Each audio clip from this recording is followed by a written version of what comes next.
Okay, good morning. We'll call this meeting to order. Today we're going to meet about the NRC's fuel cycle facilities and spent fuel and transportation business lines. And as safely enabling the entire nuclear life cycle is vitally important to America's energy security and our national security. On the front end, the United States depends too heavily on foreign and uranium and enrichment, and that has to change. And on the back end, safe and secure transportation of spent fuel is vitally important for public trust and confidence in nuclear technologies. And as the NRC continues to deliver results in this moment, we are focusing our efforts on strengthening America's entire nuclear life cycle, front end to back end. And it's really evident in the results that have been achieved, right, with the TRISO X fuel fabrication facility license issued several months ahead of schedule. Also, the recent announcement of the expedited review schedule for Radiant's microreactor assembly facility, as well as the improvements that we're looking at in our transportation regulation. So I really want to commend the NRC staff here at headquarters for all this incredible work, as well as the staff in the region that are overseeing the fuel cycle and spent fuel and transportations activities across the country. This work is really important. Again, it's Americans' energy security and national security. So before I get into the staff's presentation, I want to see if any commissioners have any comments they'd like to make. None? Okay, I'll turn it over to staff, and I do note we will take a 5-minute break after the first panel. Is that correct, Madam Secretary? Great. Okay, Mike, you got it. Yeah, good morning, Chairman Nee and Commissioners. It's great to be here with you today, and we really appreciate the chance to walk through where we are and where we're headed in the two business lines that are central to meeting the nation's nuclear energy needs: fuel facilities and spent fuel storage and transportation. Across both of those, we're modernizing, we're streamlining, and we're looking hard at how we can do our work smarter, all while keeping safety and security as our North Star. That commitment has not and will not change. This morning is really about showing how our staff is stepping up to meet the rapidly evolving energy landscape and how we're positioning ourselves together for what's coming next. Next slide, please. The fuel facilities business line is really at the front edge of what energy transition means for us. The demand for new fuels is growing rapidly, and our team has been leaning in to make sure we're ready. We know the challenges out there, both at home and internationally, and we're tackling them head on. We've been refining our licensing and oversight approaches, making them more efficient and more predictable. We're also staying tightly connected with our international partners so we can continue to shape high standards for fuel cycle, safety, and security globally. And at the center of all is our staff. Their expertise and dedicated service have enabled us to keep pace and meet the moment. Next slide, please. As we adjust how we regulate, we're staying anchored in safety and security. But we're also recognizing that our mission includes enabling the safe deployment and innovations in fuels. So we've been busy improving how we communicate, how we plan, and how we make decisions. We're also getting ready for our June 15th reorganization. We expect that will help us line up our structure with the needs of our growing workload. A lot of good work is already happening to make sure this transition happens smoothly. This morning's panel is going to walk through how we're preparing our people for new demands, holding ourselves accountable to national priorities, delivering meaningful accomplishments, and making sure the improvements we're seeing today are sustainable for the long term. Let me take a moment to introduce our speakers. Andrea Kock will kick us off this morning with an overview of the business line. Shana Helton will highlight some of the key accomplishments we've had and that what we're implementing with the Advance Act and the Executive Order 14300. Samantha Lav will cover new fuels and how we're coordinating closely with DOE, and Chad Ulstrom will bring in the regional oversight perspective. Andrea, over to you. Good morning, Chairman Nee and Commissioners. It's our honor to provide you an overview of the fuel facilities business line. I'm really proud of the staff's hard work to meet the nation's energy needs by safely regulating fuel facilities. Next slide, please. The fuel facilities business line budget for this year is 79 FTE and $4.7 million. This budget supports an operating fleet of 8 operating fuel facilities, 1 facility that's under construction, 1 facility that's licensed but hasn't been constructed, and 10 greater than critical mass fuel facilities. We anticipate that the number of operating facilities will grow substantially. There are multiple reasons for this. First of all, the operating fleet is prioritizing power uprates, and they are achieving those uprates through use of new fuels, and we have issued amendments for both uranium enrichment and fuel fabrication amendments to support these uprates. Secondly, the ban on the use of Russian uranium, which the chairman mentioned, goes into full effect in 2028 and has resulted in an urgent need to increase the domestic capacity for enriched uranium. In addition, the interest in artificial intelligence has spurred an interest in small modular reactors, and many of those reactors use high-assay, low-enriched fuel, or HALEU. And last year, the President declared a national emergency to greatly increase the current electrical generation capacity. This has produced a great deal of activity. For example, the DOE recently issued $900 million to create a domestic HALEU capacity in the country. And we have seen a great deal of interest in new conversion, deconversion, fuel facility, and fabrication technologies, including reprocessing technologies. Our projection of what that translates to in terms of the number of licensing applications from fiscal year 26 to 30 is depicted on this slide. And since the last commission briefing, the staff has completed 28 licensing actions with 14 current actions in-house. We project an increase to about 102 licensing actions through 2030. And if all the applications that we expect to come in do come to fruition by 2032, we project a total of 28 operational fuel facilities. Next slide, please. We are boldly responding to the urgent call for fuel to fuel the nation's nuclear power reactors. And one indication of this bold action is our licensing of the TRISO-X fuel fabrication facility 3 months ahead of schedule and with 14% less resources. Shana will provide more information on how we were able to accomplish this and some of the regulatory flexibilities that we applied. And since we last briefed the commission, we set expectations for licensing more efficiently. And we implemented several improvements to reduce schedules and resources while continuing to ensure safety. And as a result of our efforts under the Materials Licensing Efficiencies and Processes team, we reduced schedules by 15% and reduced our resources applied by 15% in comparison to historical execution. Shana will talk through how we've accomplished this. In addition, we're shifting our behaviors. That's the how of how we do our work. We've embraced the new communications model, and we've increased accountability with regular project check-ins and quarterly meetings at the office director level for major applicants. When applicable, we used established precedents from previous licensing actions so that we can focus on just what's new or changed. We've also done a great deal to streamline our environmental review process, and we're leveraging our years and years of regulatory experience to take on new challenges. For example, in the EO 14300 rulemakings that we're working on, we're addressing multiple legacy challenges. Samantha Love will present on how we're leveraging previous experience to prepare for reprocessing technologies. And if I could just take a minute to talk about Samantha and what she's done, not just on reprocessing technologies, but in addressing multiple complex challenges throughout her career at the NRC. She will be leaving the NRC in a couple weeks, but I just wanted to mention all of her accomplishments. She's assisted and presented in multiple commission meetings like this through her career in every business line at the agency. I want to thank her for her service, and she will be greatly missed. So continuing on with my presentation, as we've seized the opportunity to further improve our oversight process that Chad will talk through, we've done this by building on what we did with the Smarter Inspection Program that began in 2021. And then building on that through the Advanced Act Section 507 improvements, we took further steps to meet the moment, keeping our commitment to safety while becoming even smarter and more risk-informed. Due to the Smarter Inspection Program enhancements and the Advanced Act enhancement that Chad will discuss, our baseline inspection program resources have decreased by an annual average of 10%.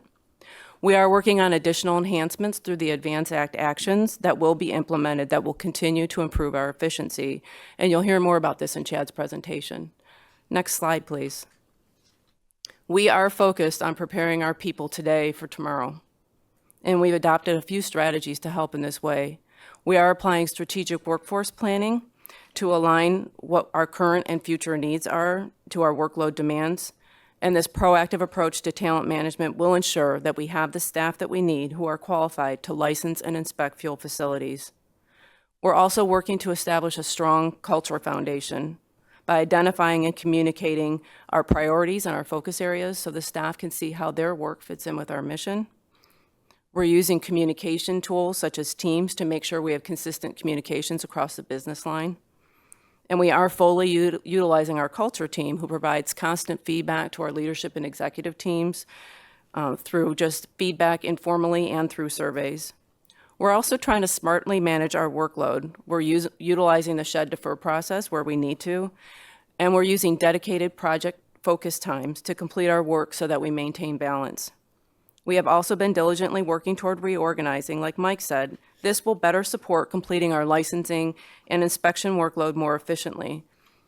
We'll be realizing the benefits of nationwide inspection planning and a business line-centered approach to decisions. Next slide, please. We are holding ourselves accountable to our stakeholders by monitoring the execution of our budget. This business line is budgeted for 79 FTE this year, and so far, we're currently projected to spend 78 FTE, or utilize 99% of our budget. And while we're close to our budgeted FTE and utilization, in an effort to continuously ask ourselves where we can do better, we evaluate quarterly our execution and any deviations from the way that we anticipated to execute our budget. We are overexpending in our licensing product line by a significant amount due to increased number of unanticipated licensing actions and pre-application activities that our staff is supporting. And to support this unanticipated work, we've shifted resources internally, and we're working to hire in areas where we have less depth for the necessary skills that we need. We do anticipate that annual fees for the fuel facilities class will continue to decrease in fiscal year 2026 in comparison to last year due to a reduction in the budget and an increase in direct fee billable work. And Shana will be providing more details on how we are assessing fees and ensuring fee stability within the business line. This concludes my remarks, and I'll now turn it over to Shana. Thank you, and good morning, Chairman Nee and Commissioners. As you heard from Andrea, we have a small but mighty business line, and I have a lot of accomplishments to share with you. I'll start there on the next slide. As the chairman noted, just last week, we accepted an application from Radiant for a special nuclear materials license for its microreactor fabrication facility in Oak Ridge, Tennessee. We plan to complete our safety review over 50% times faster than our new NEMA metric. In March, we issued an approval to Framatome, allowing fabrication of fuel enriched up to 6.5 weight%. We used only 85% of our projected resources to complete this review. This fuel will support operating reactors seeking to deploy accident-tolerant fuel for power uprates and to improve their operational performance. And over the past year, we've issued several approvals to the Centrus Enrichment Facility in support of the DOE's HALEU demonstration project. The uranium produced by Centrus will support the fuel qualification and testing of advanced reactor designs. And as the chairman noted in February, we issued the TRISO-X license for their new fuel fabrication facility. This achievement represents the dedication and hard work of both the NRC review team and the applicant. I think all who are involved with this review would agree that over the course of the licensing process, this was a tale of two NRCs. We certainly became savvier with our use of tools and data, such as leading indicators and project dashboards. We use those to effectively manage our projects today. These good practices have become part of our standard day-to-day. But one of the biggest changes within our staff was cultural. As we became a more enabling regulator, we shifted to an approach of mutual problem solving. We used risk-informed thinking to develop safe ways to get to yes, without being constrained by our traditional regulatory approaches. For example, we found a solution to the building as IROFs issue that we're also considering for an upcoming rulemaking. Similarly, we're finding new ways to meet our mission in oversight. Our Region 2 inspectors proposed reducing inspection hours for the Solstice conversion facility. We were able to do that using updated risk information and by drawing from our many years of inspection experience. This reduced our inspection resources for the facility in 2026 by 25%. And during this trial period, we're closely monitoring the performance of the plant, and if needed, we can adjust our oversight approach to ensure safety. Next slide, please.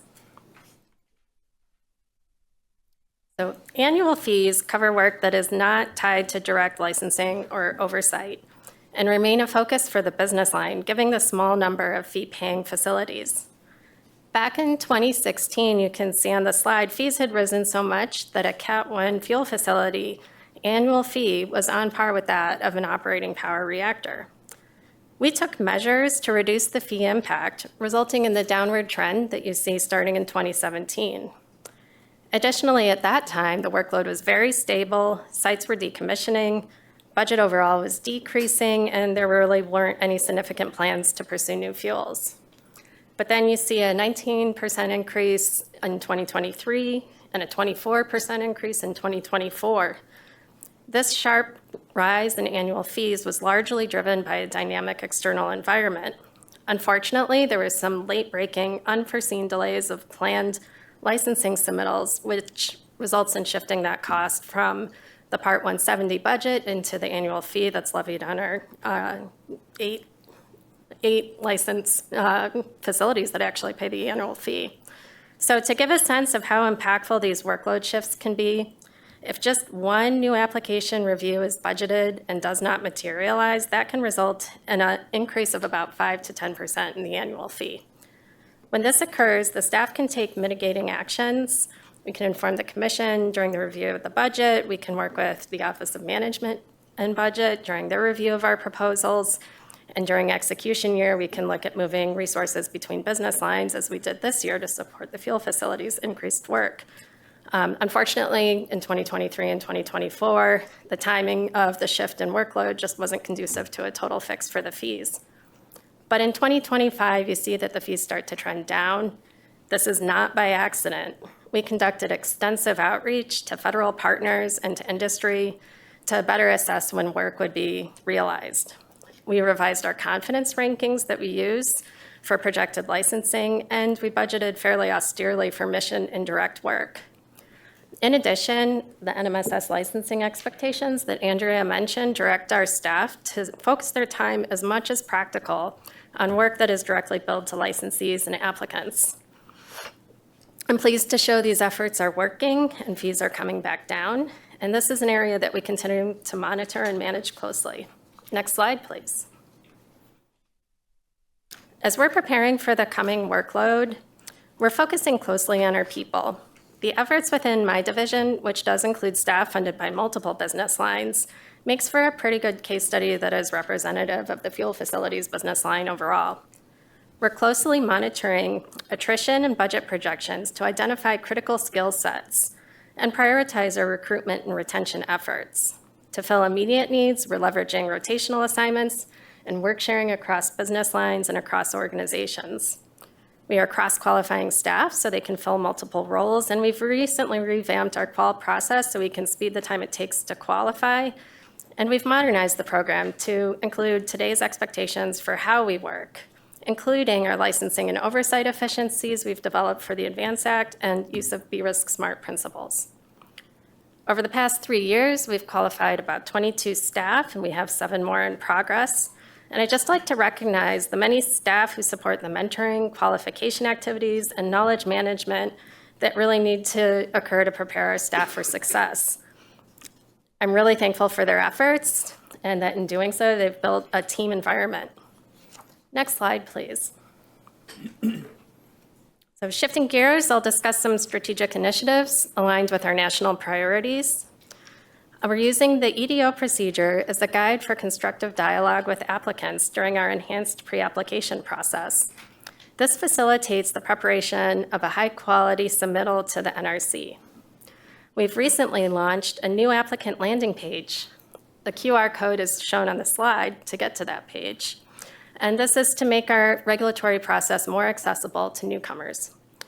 Our environmental staff have made major improvements to their process to meet the Fiscal Responsibility Act and the ADVANCE Act. These initiatives helped us accept GLE's Paducah laser enrichment application within 30 days of receiving it for acceptance, and we've published the environmental impact statement without needing to request any supplemental information.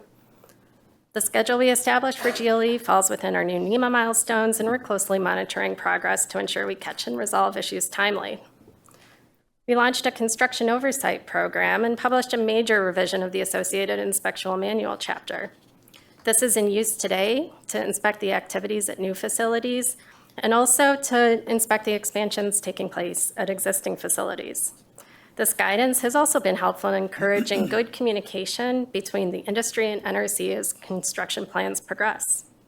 For operating facilities, we've implemented new inspection metrics to ensure we close out open issues within 45 days, and we are in the process of rebaselining our existing inspection program.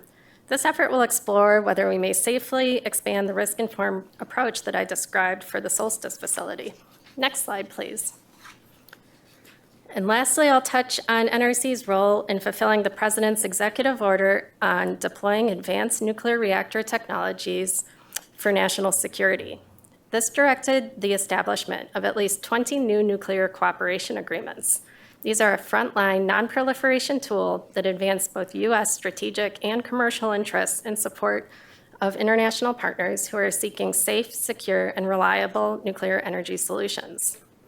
The U.S. State Department is responsible for international negotiations with the technical assistance and concurrence of NNSA and in consultation with NRC.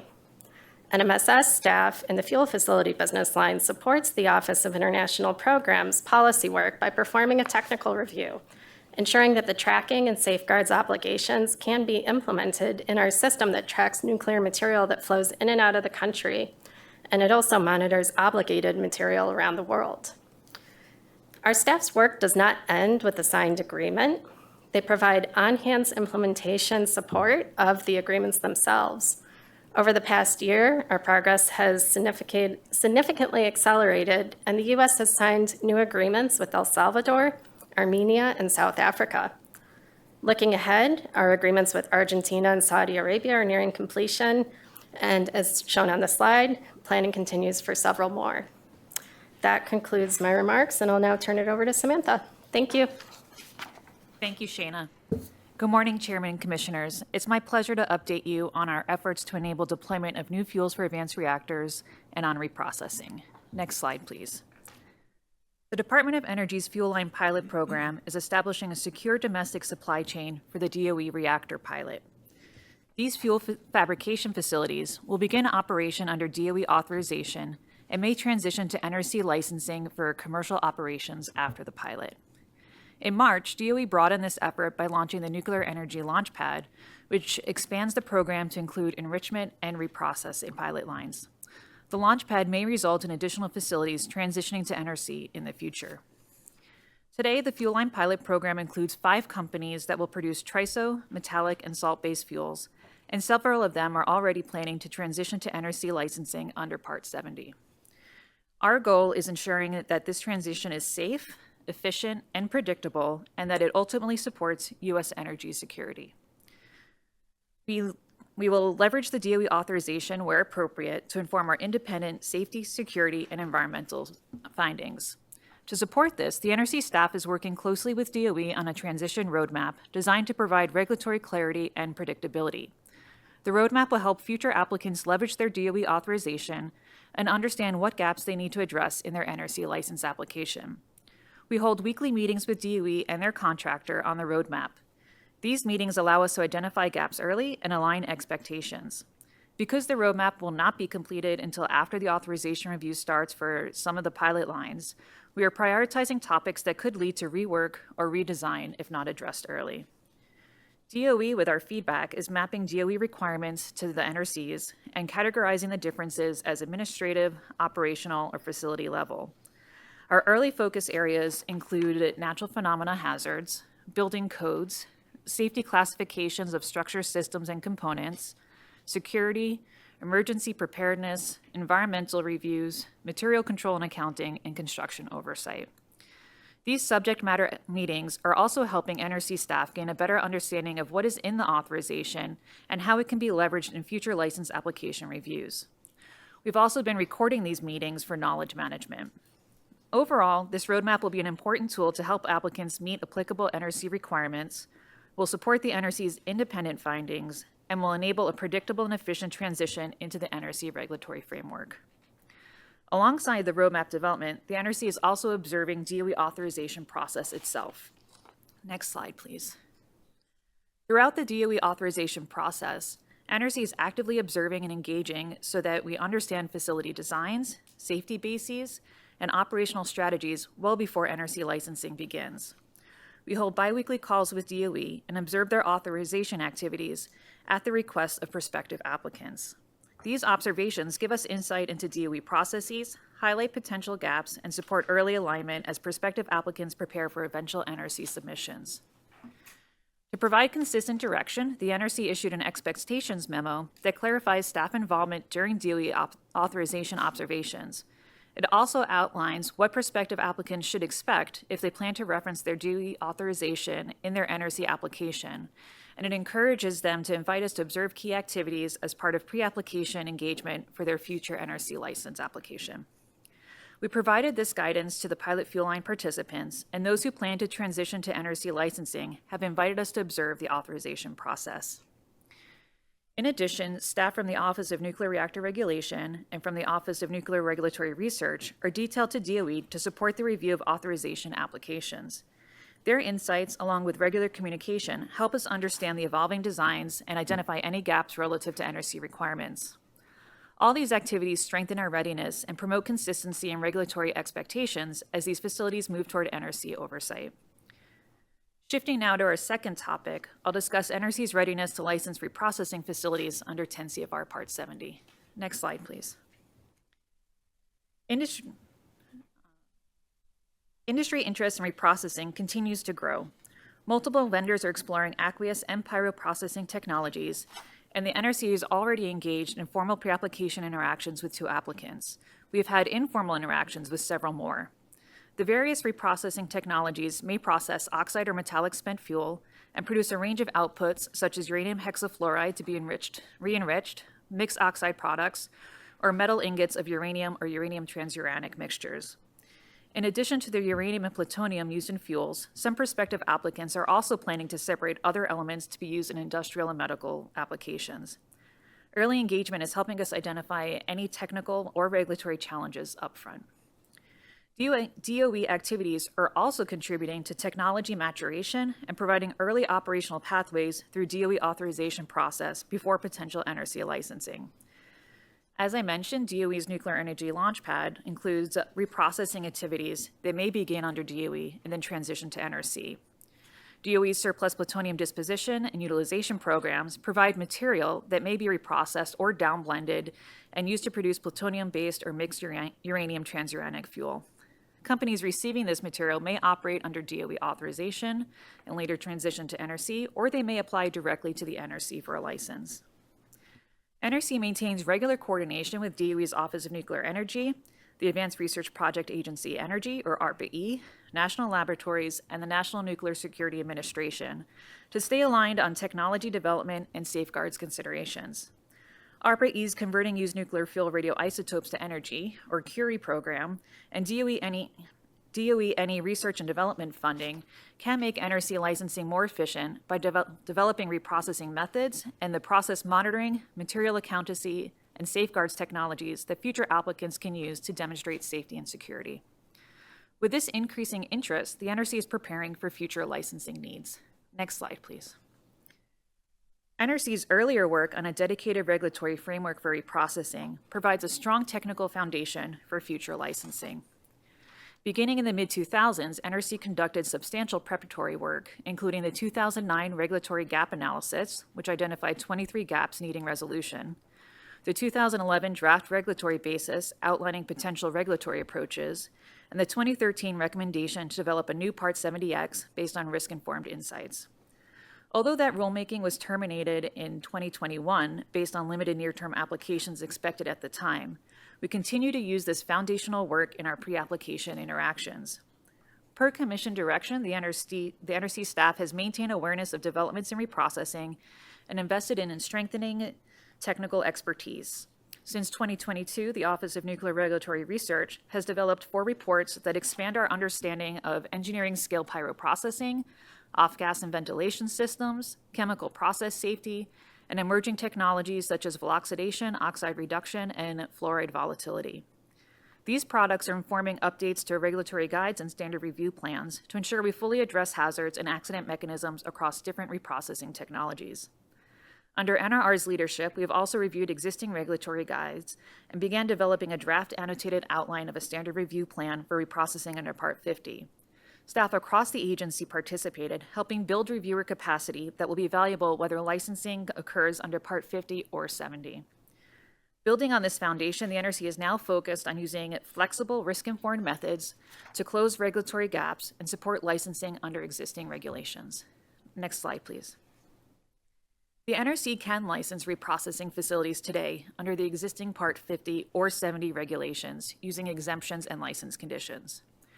We are leveraging past rulemaking efforts, technical research, and recent readiness activities to ensure future licensing decisions are grounded in a modern and robust technical understanding. These efforts also help inform pre-application engagement and help us develop flexible approaches to closing regulatory gaps. Licensing reprocessing facilities under Part 70 offers several advantages. It supports a streamlined one-step licensing process. It provides a risk-informed, performance-based, technology-neutral framework, and it reduces burden by eliminating duplicative exemptions or prescriptive requirements. NRC is also helping applicants navigate Atomic Energy Act requirements for reprocessing facilities that are also production facilities. Based on the risk profile of each facility, we're assessing whether a facility would be a production facility and exploring flexible methods tailored to the facility risk. For example, the Act requires the NRC to license operators who manipulate the controls of a production facility. An applicant could propose a definition of these controls based on a consequence threshold. If a facility does not have accident sequences that would meet that threshold, licensed operators would not be required. However, this would not eliminate the requirement to have a robust training program as part of their management measures program. Similarly, we're working with applicants to align on the appropriate subset of safety limits, limiting conditions of operation, and surveillance requirements that should be included in technical specifications based on the specific risks of the facility. In closing, the NRC is proactively preparing for the emergence of new fuel types and reprocessing technologies. Through strong coordination with DOE, early engagement with industry, and development of flexible, risk-informed approaches, we are ensuring that applicants have a predictable pathway into the NRC regulatory framework. Our goal remains the same: to enable innovation while maintaining the highest standards of safety and security. That concludes my remarks, and I'll turn it over to Chad Ulstrom. Thank you. Good morning, Chairman Nee and Commissioners. Thank you for the opportunity to brief you today. I will provide a regional perspective on our ongoing enhancements to fuel cycle oversight and inspection, including how the Smarter Inspection Program has provided a base for gaining efficiencies, the enhancements informed by the Advanced Act, and our construction and operational readiness inspection program for fuel facility expansion and new fuel technologies. Next slide, please. To provide Region 2's perspectives on oversight enhancements, I need to begin with a brief overview of the Smarter Fuel Cycle Inspection Program, or SIP, to illustrate how SIP is the foundation for our approach to gaining efficiencies while maintaining safety. Region 2 has been executing the SIP for over 4 years. While the SIP considered all phases of the program, the major initiative focused on the baseline inspection program and represented a sustained risk-informed transformation of our inspection program. SIP focused on 3 major areas: inspection frequency and resource allocation, reducing overlaps and enhancing guidance, and programmatic and process improvements. In 2024, we completed a comprehensive self-assessment of the SIP's effectiveness. The assessment concluded that SIP successfully met program goals and improved regulatory focus and consistency while maintaining safety. For example, the SIP identified nuclear criticality safety as an essential inspection area and determined that shifting critically related inspections samples from other inspection areas to inspectors with specific criticality safety expertise would enable for more focused and effective inspections that support reasonable assurance of adequate protection. This more targeted, risk-informed approach resulted in an average of 16% annual resource savings in this area without degrading oversight effectiveness. The SIP assessment also identified areas where additional clarification and flexibility is needed to address emerging trends, enhancements in training and knowledge management, refinements to inspection guidance, and continued improvements in staffing and scheduling. Overall, the SIP has demonstrated that inspection effectiveness, efficiency, and safety assurance can be strengthened simultaneously while also adapting to the evolving facility risk profiles and staffing realities. Next slide, please. Over the last year, we have continued to improve the program with the Advanced Act Section 507 recommendations. These improvements to the program built off the SIP success, used the SIP assessment, and applied a risk-informed approach. This past year, we have implemented the enhancements. These include implementing the revised Solstice Conversion Facility Principal Inspection Plan based on the facility's evaluated risk profile, and implementing the first wave of Advanced Act 507 recommendations, resulting in an additional 3% resource hour savings to the overall oversight program. Some examples include shifting the licensee performance reviews from biennial to triennial, and basing the need for public meetings on licensee performance and public interest, incorporating very low safety significance issue resolution into inspection guidance, and limiting the need for inspection entrance and exit meetings to reduce the burden on inspectors and licensees. In addition, working with the Division of Fuel Management, we have made additional recommendations for enhancements under the Advanced Act Section 507 recommendations. One example is we recommended combining the plant modification annual and triennial inspections into one biennial inspection. These staff recommendations will build off the previous enhancements and are expected to result in additional resource savings without reducing safety focus. Staff recommendations are currently in the review and approval process with implementation in calendar year 2027. Next slide, please.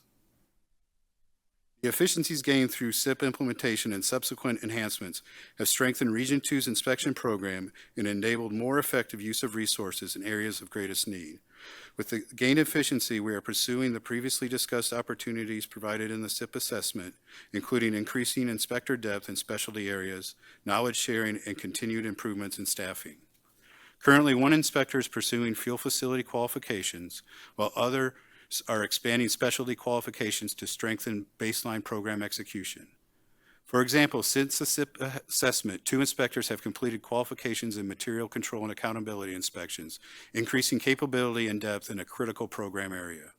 Region 2 inspectors are actively supporting the program office through rotational assignments that contribute to program oversight and procedural enhancements. They are also engaged in key licensing efforts such as MLEAP and played an integral role in the TRISO-X licensing process by providing oversight perspectives on the practicability and enforceability of license conditions, resulting in tangible benefits to both licensing and inspection. The cross-organizational collaboration, particularly with the Division of Fuel Management, has strengthened knowledge sharing, improved licensing insight, and enhanced overall program quality. The SIP implementation, together with the subsequent enhancements, has ensured Region 2's ability to administer the baseline inspection program while enabling the strategic allocation of resources to construction oversight, facility modifications, and emerging technologies. Next slide, please. We are applying the same risk-informed, scalable principles used in SIP to our construction oversight program. Recent experience includes implementation of the construction inspection program for TRISO-X, including construction inspections that resulted in productive discussions on nuclear safety and oversight expectations. And at Framatome, we are conducting operational readiness reviews, ORR inspections, on site-wide modifications that support increased enrichment activities. By performing inspections at each phase, as each phase is completed, we will reduce the overlap in volume of inspections required at the end to help support a timelier authorization. We have modernized the construction inspection framework by leveraging lessons learned from prior fuel cycle construction efforts and Part 52 reactor construction, as well as insights gained through the development and implementation of the Advanced Reactor Construction Program, RCOP. This effort reflects a coordinated approach across Region 2 fuel staff, experienced construction inspectors, the program office, and the Advanced Reactor Program staff. These insights have guided the development of inspectional manual chapters that establish a scalable, risk-informed construction inspection approach applicable across all fuel cycle facilities construction, replacing the prior site-specific model. inspection prioritization and scheduling tools that maintains construction oversight resources at a fraction of historical levels while ensuring safety, and a sustained team of qualified construction inspectors leveraging expertise across business lines rather than increasing staffing. In addition, we've periodically updated industry on our approach and conducted construction workshops on the construction inspection program. Next slide, please. As part of our modernization efforts, we now rely on a suite of data-driven tools that strengthen our readiness, improving planning, and enhance the predictability of our construction oversight. These tools also reflect the reorganizational benefits of closer alignment between regional fuel facility staff and headquarters program policy and licensing organizations, enabling more integrated and informed oversight across the agency. To support consistent, efficient, and effective construction inspection planning, we developed a risk-informed inspection prioritization tool for items relied on for safety, IROS. This tool, created by the Office of Nuclear Regulatory Research in collaboration with Region 2 inspectors and the Division of Fuel Management, helps inspectors prioritize the most safety-significant features by using a risk-informed approach that evaluates IROS and accident sequences, applying construction inspection attributes to prioritize inspection activities, supporting preparation for operational readiness review inspections, and informing construction inspection and operational readiness review planning. This tool enables consistent and defensible inspection decision-making by aligning inspection focus with risk significance and construction attributes. It has already been applied to inform the development of the TRISO-X principal inspection plan with strong results. To further strengthen our risk-informed planning, we are developing the Fuel Cycles Facility Tracker, an interactive Power BI-based platform that integrates real-time insights from Region 2 and headquarters licensing and program staff to project construction milestones and confidence levels across emerging fuel cycle facilities. By unifying these inputs in a single dashboard, the tracker enhances coordination between regional and headquarters staff, improves visibility into upcoming work, and enables proactive alignment of inspection resources where they are needed most. Next slide, please. The nuclear industry landscape is evolving at a brisk pace. Many new companies and contractors are entering the nuclear landscape with limited or no NRC or nuclear experience. In the past, the NRC has provided updates to the industry about our construction inspection program and our interpretation of regulations. With the influx in new applicants and new contractors in fostering our mission, we have developed a dedicated presentation and engagement effort to help the new players understand nuclear safety in construction and demystify NRC construction oversight. The outreach is focused on how we execute our mission for public safety through our inspection and oversight process, and the benefits of open communication between all parties, a strong nuclear safety culture, and establishing programs early that ensure timely identification and resolution of construction issues. This presentation will be presented at an upcoming fuel industry stakeholders meeting. Region 2's experience demonstrates that scalable, risk-informed oversight can maintain safety, support emerging fuel technologies, and help the agency adapt to growing workload. Without proportional increases in resources, consistent with the Commission's expectations and the public's trust. Importantly, the implementation of these programs and enhancements reflects a mature evolution of our oversight capabilities, enabling us to meet our public safety mission while enabling the safe deployment of new fuel facilities. This completes my portion of the presentation. I will now turn it over to Mike. Great, and thank you all to the panelists.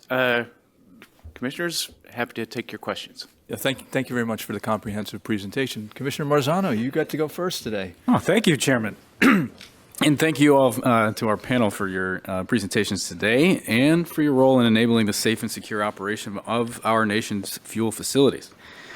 As I stated during last year's commission meeting, and as the chairman pointed out, the work that you all do to support the licensing and oversight of the nation's fuel facilities has a direct connection to strategic national priorities.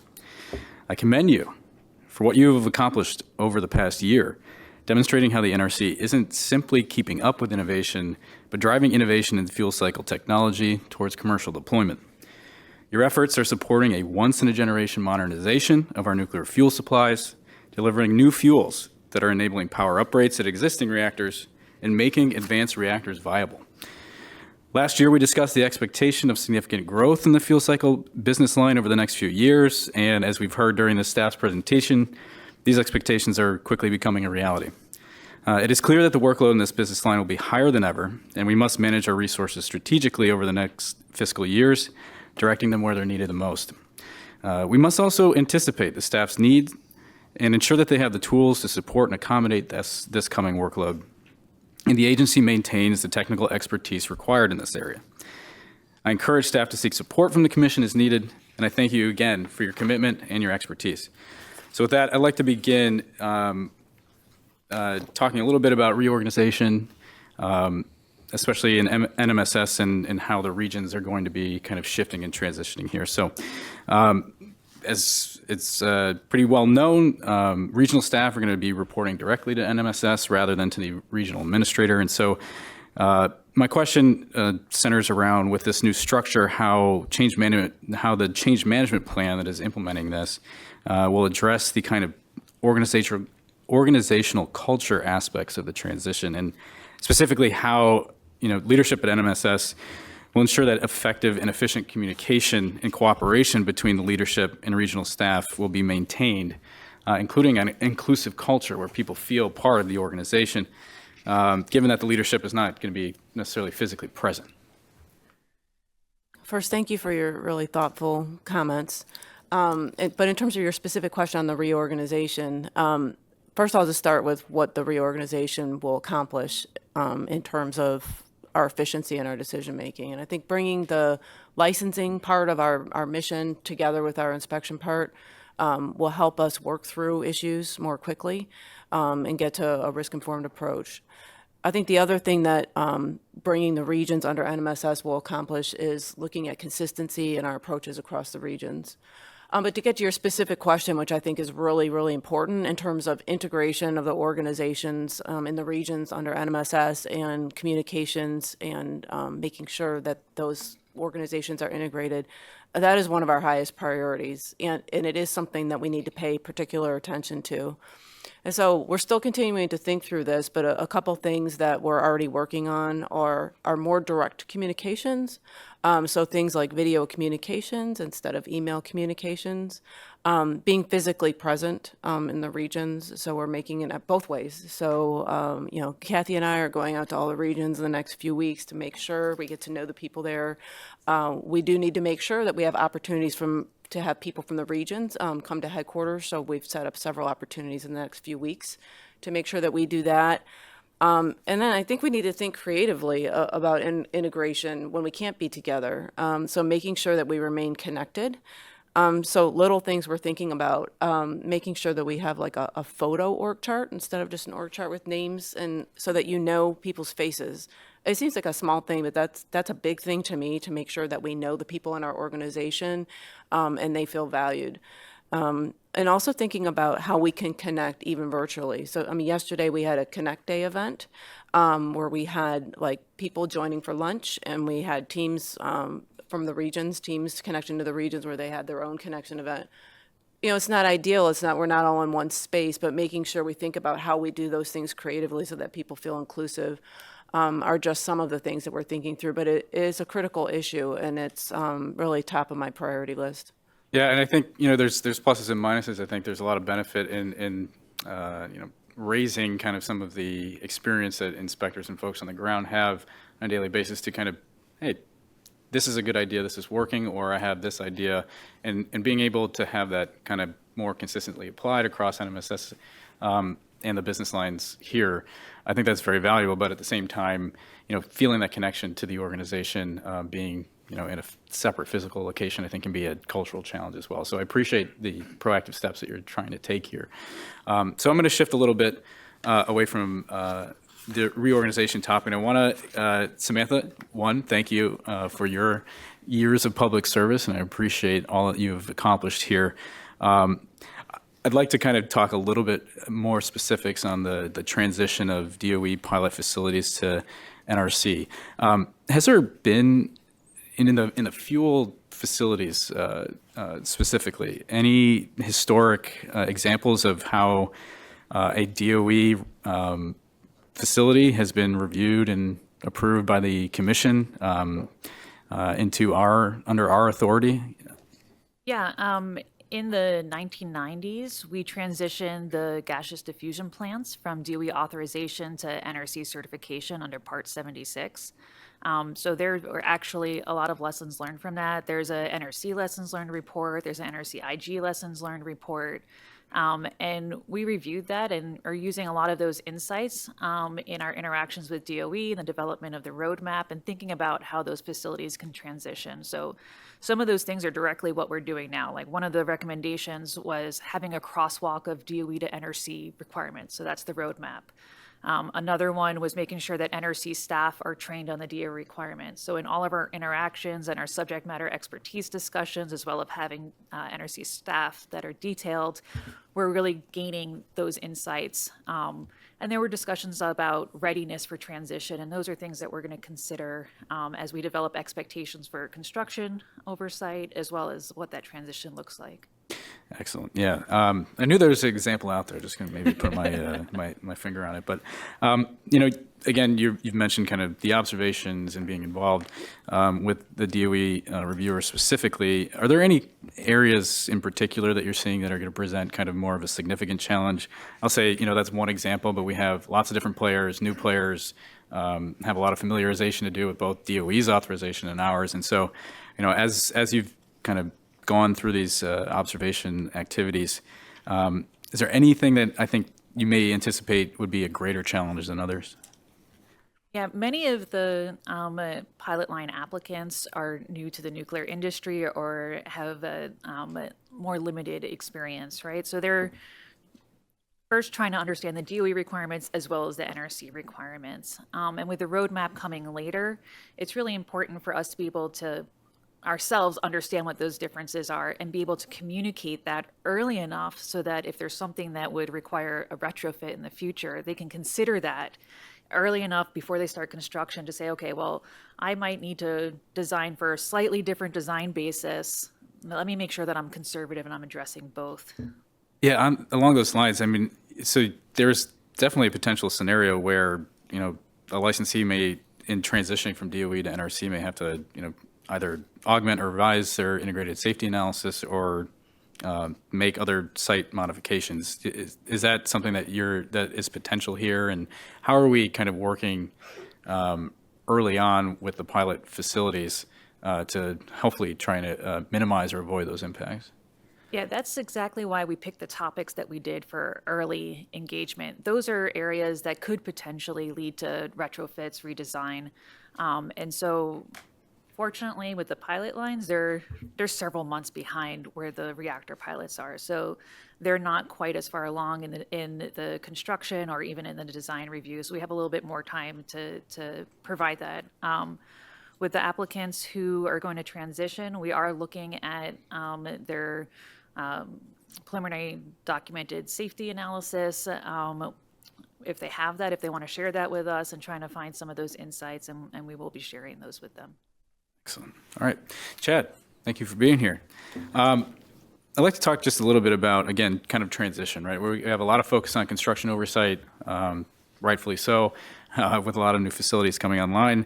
But as we kind of move from construction to operational phases, how are you seeing kind of this, how our oversight program may have to shift for new facilities compared to those that exist today? So from an operational oversight perspective, can you talk a little bit more about what you may anticipate? So for our program, the way it is structured is we should be able to, it's on. Okay. I know. So for the way our program is structured is that we should be able to incorporate these new facilities into our existing baseline program. And right now, as part of the Advanced Act, we are also looking at, what improvements can we make for the program. So, for example, we're able to, when we're looking at the different categories of fuels, we've already started to incorporate Category 2 fuel facilities into our baseline program. So in that way, we were going to be able to continue our oversight over these programs and over these facilities. Okay, thank you. Well, my time is up. I'll just note real quick. I think that it's very. I was very pleased to hear about how just aligning knowledge and background of inspectors can provide tremendous efficiency. So I just want to plug to kind of continue to look for other opportunities in that, because I think that's very powerful and it's shown in the results. So thank you, Mr. Chairman. Thank you, Commissioner. Commissioner Weaver. Thank you, Chairman. Thanks to all the briefers. I appreciate the time and effort it takes to prepare. Samantha, just a comment first. You may not recall that we worked together almost 20 years ago, putting together New Reg 0800 in anticipation of the first Renaissance. And it's been a pleasure to see you grow within the NRC, and I'm sorry to see you leave. So looking at I think it was Shana, you showed the budget numbers in terms of the fees over the years. Back in that 2016 timeframe, I recall submitting several pointed letters to the NRC about fuel cycle fees. You could look those up. They're kind of entertaining to read now. But my points, I think, so I'm really pleased to see the progress you've made and the work you're doing to try to manage that, right? Because I felt at that time, I didn't sense that was happening. But the things when I look back, what really mattered there was, you're budgeting, your licensing, for what you think is going to come, and what happens is somewhat out of your control. But you can make better guesses based on experience, and I think you're doing that. But the other piece that I think I really focused on, and this is where my question's going to go, is for the non-direct billable work, the bulk of your work really, to make sure that it's really adding value, right? That it's directly related to the mission, because I felt in the past, sometimes we were going down roads that ultimately didn't come to fruition, used a lot of internal resources, used a lot of resources on the side of the licensees and applicants, and then nothing came of it. So as you look ahead, I guess we'll have the 28 budget before us soon, but what are the biggest non-billable infrastructure type projects that you have in fuel cycle, maybe from an importance and from a size resource perspective? I could start and Shana can add. Sure.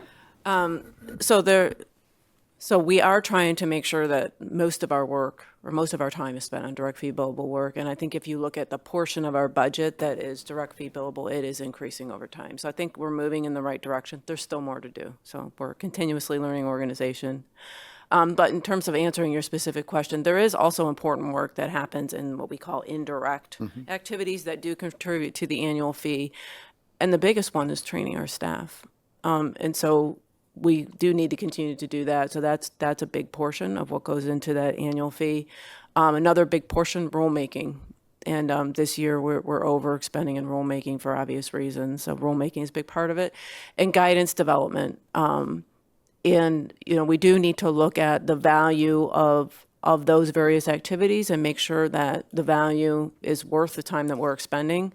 We have deferred a lot of guidance development. We are thinking through what things we need to not do anymore. Either maybe we need to do them less frequency, like some kind of annual reporting requirements that don't add a lot of value. We might be expending them or just not doing them anymore. So we are looking at return on investment of those things, but those are kind of the big hitters.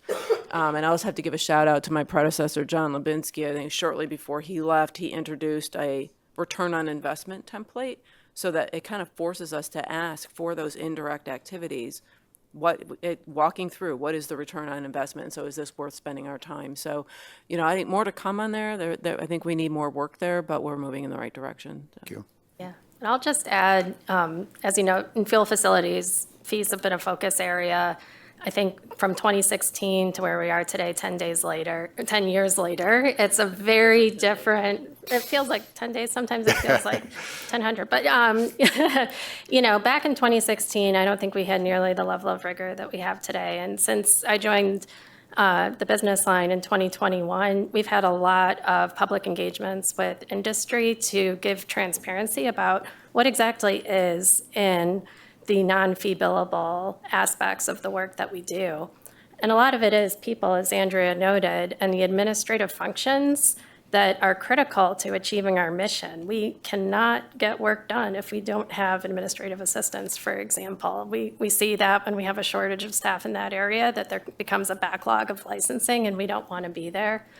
So there are definitely mission-critical aspects, even though it's non-fee billable work, that we absolutely need, and that's where we've been placing our focus. One other thing about fees that I'll mention is that it's a partnership when we're looking at managing fees, because the workload, we're reactive to it.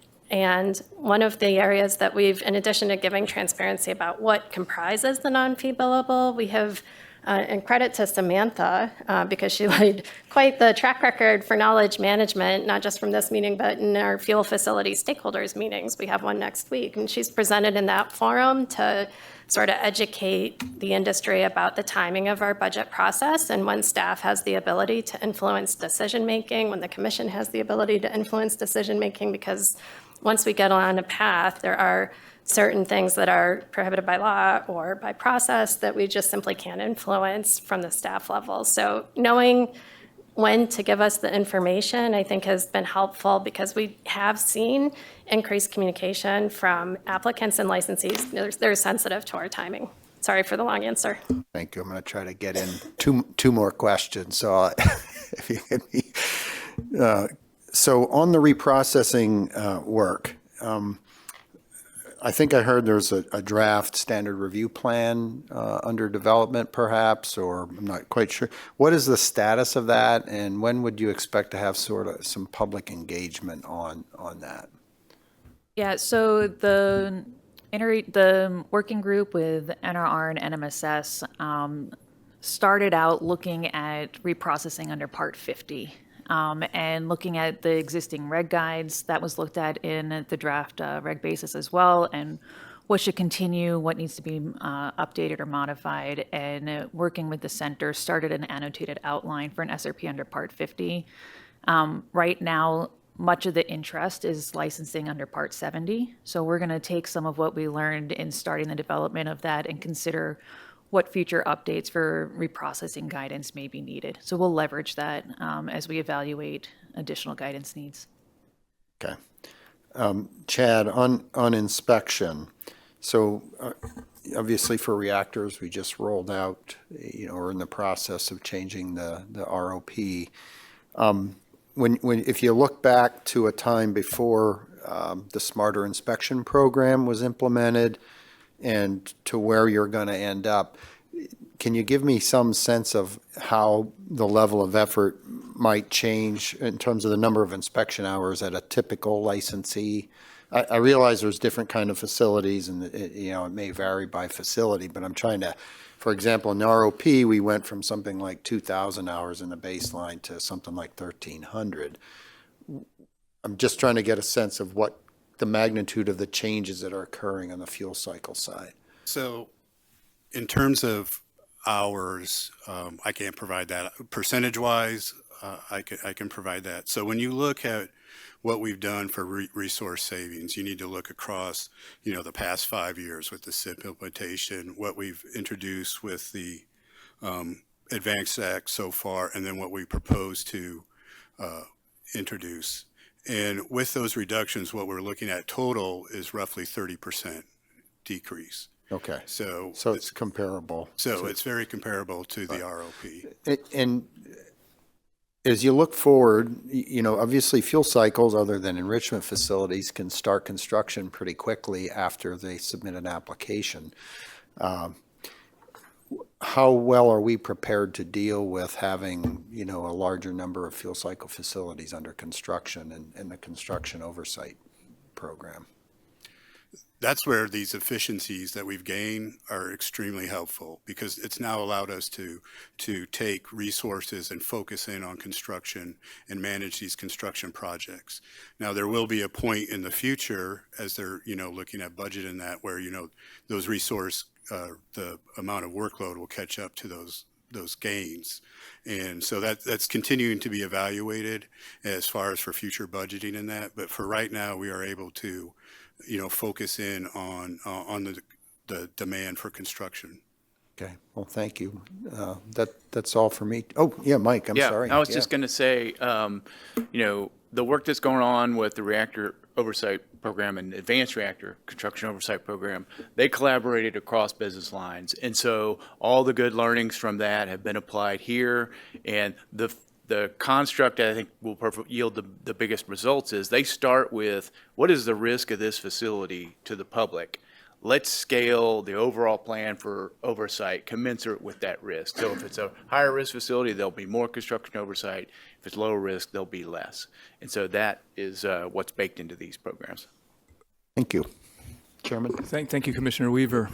Thank you all for the presentation. Your work is incredible. It's so important to the future of nuclear energy in America, not only for existing reactors, but as well as the new reactors. I really appreciate everything you and your teams are doing here in headquarters in the region. Samantha, congratulations on the next chapter in your career. I wish you all the best. I'm glad we had a chance to do that TRISO X showcase of the accomplishment of the business line there. So, Chad, I really like the discussion about the fuel cycle oversight program improvements. It's great that you're making it more risk informed. I love that you even had research helping you with the priorities. So that's great work here.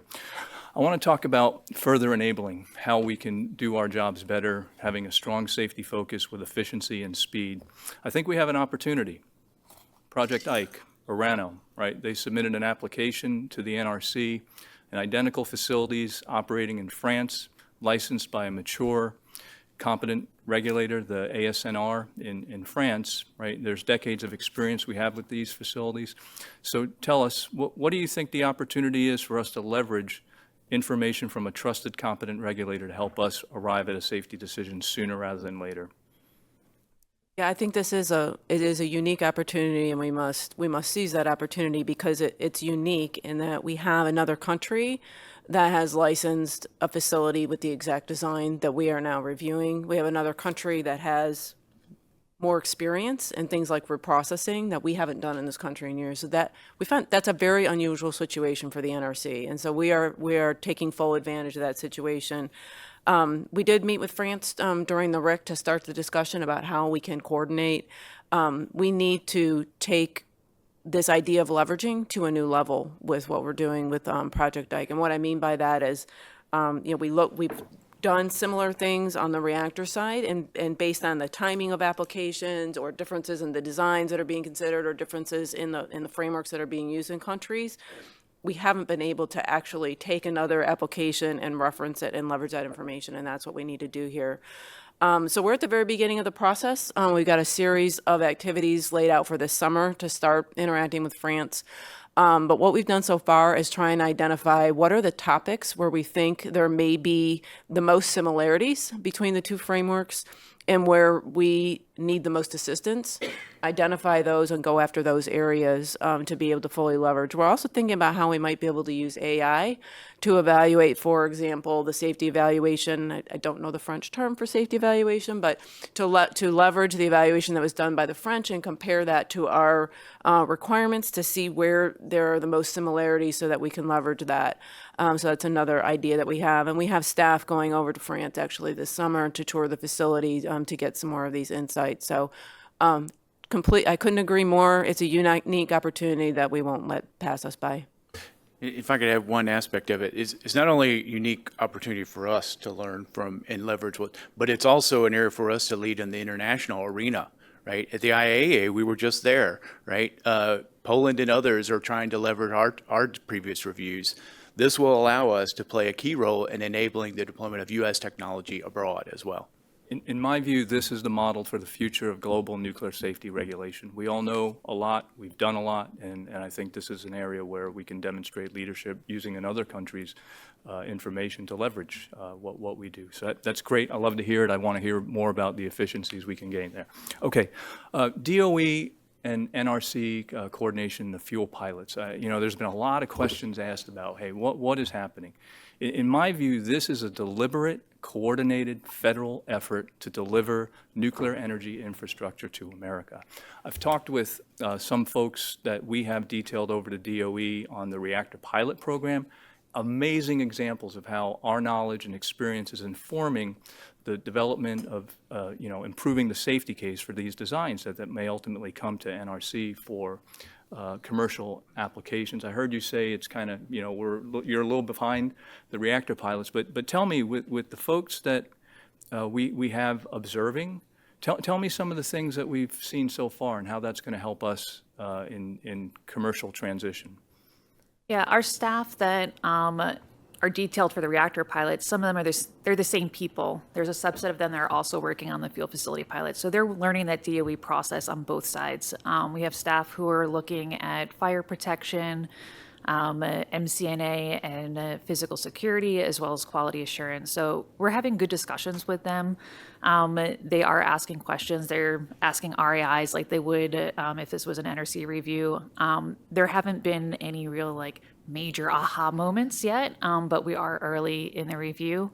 I will say some of the things that have come out from talking to pre-applicants is interest in how are we going to leverage DOE environmental reviews. So we've gone back and had discussions on that topic to look at, can we IBR things? If there's, how do they document that? Are there things that we can leverage, and how will that help us in our review in the future as well? So we're thinking about this more holistically.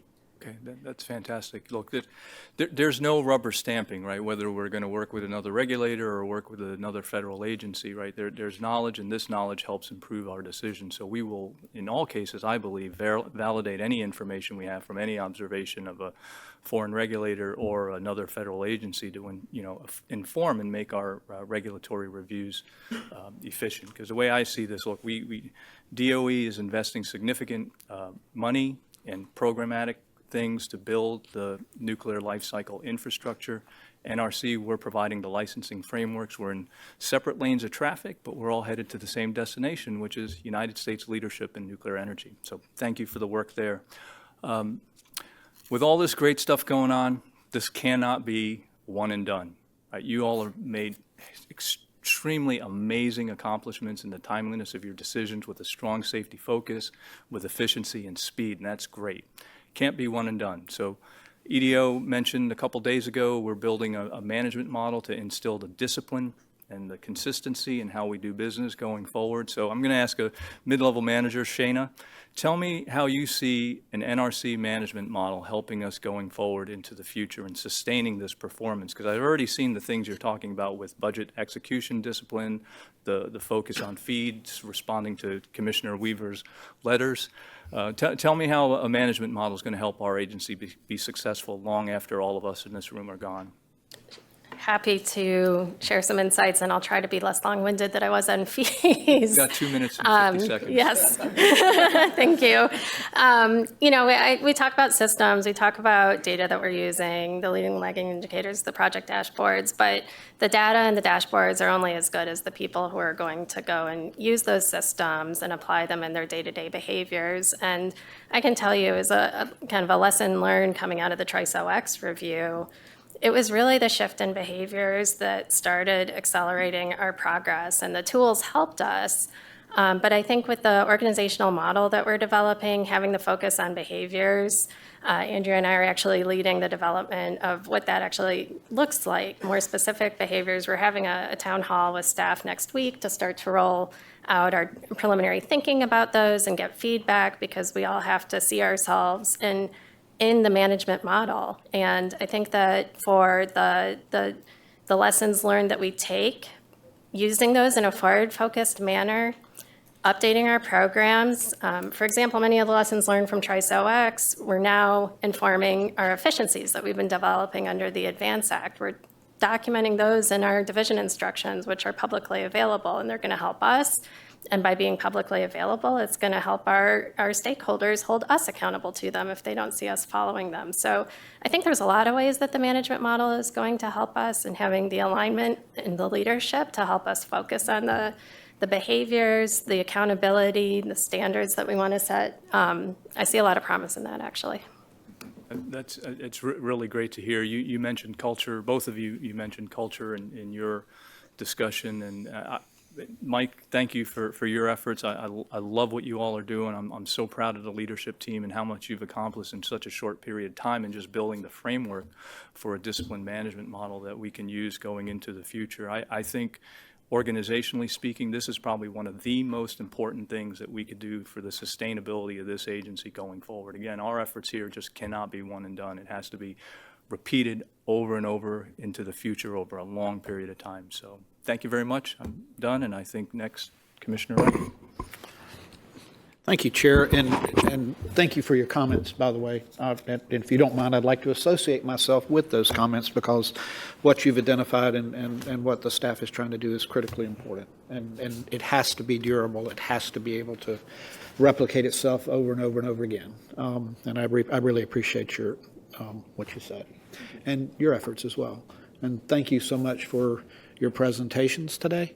I know how difficult it is to prepare for these things.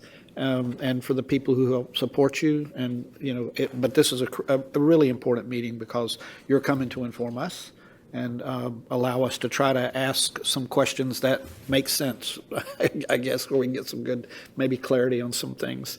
Andrea, I want to take a moment and just thank you for your comments about Samantha Law. I had the opportunity to have Samantha in my office. I was one of her complex challenges. She was a very valuable member of Team Wright. I remember when I hired her, she immediately took 3 weeks off to get married and go on a honeymoon. And then she came back and she worked very hard for us. But more important to that, Samantha, you do prioritize your family, and I really, you know how I am about all that in the office, and so I'm very, very proud of you in that regard, that you try to keep things balanced. She's fun to work with too, just so you know. She tolerated constant puns, wordplay, and dad jokes. Her sneezes are memorable. I know y'all have experienced that. And when we traveled, and we got to travel to different facilities around, I cannot tell you the number of gigantic inflatable animals that we saw on top of buildings and in the weirdest places, right? And we laughed constantly. We didn't even have to speak to each other. When you saw it, you knew it, and you just laughed about it. So I appreciated that part about you. But seriously, you're exceptional in every way, Samantha. And the NRC is a better place because of your service here. And Team Wright loves you as well and wishes you the best. Okay? So thank you. Thank you, Commissioner. I appreciate that. Well, maybe not all of it. With that, I'm going to transfer over to some questions.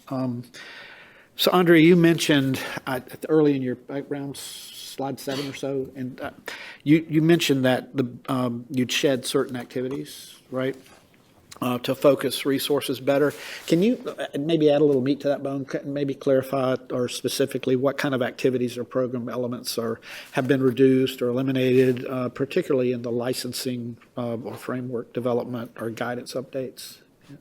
It's an important question because if you've been at the NRC a while, you know it's an area that we struggle with, actually, shedding our work. And so what we're trying to do is to be very deliberate about that. So we're actually tracking every activity that we shed and updating that. And we continue to just send that message that, when you add something, what are you taking away? And then what's the return on investment on what we're doing? So at a high level, that's what we're doing. But to specifically answer your question, in the fuel cycle area, most of what we've shed is guidance development or deferred. So most of you are familiar with New Reg 1520. It's the new reg that we use for licensing fuel facilities.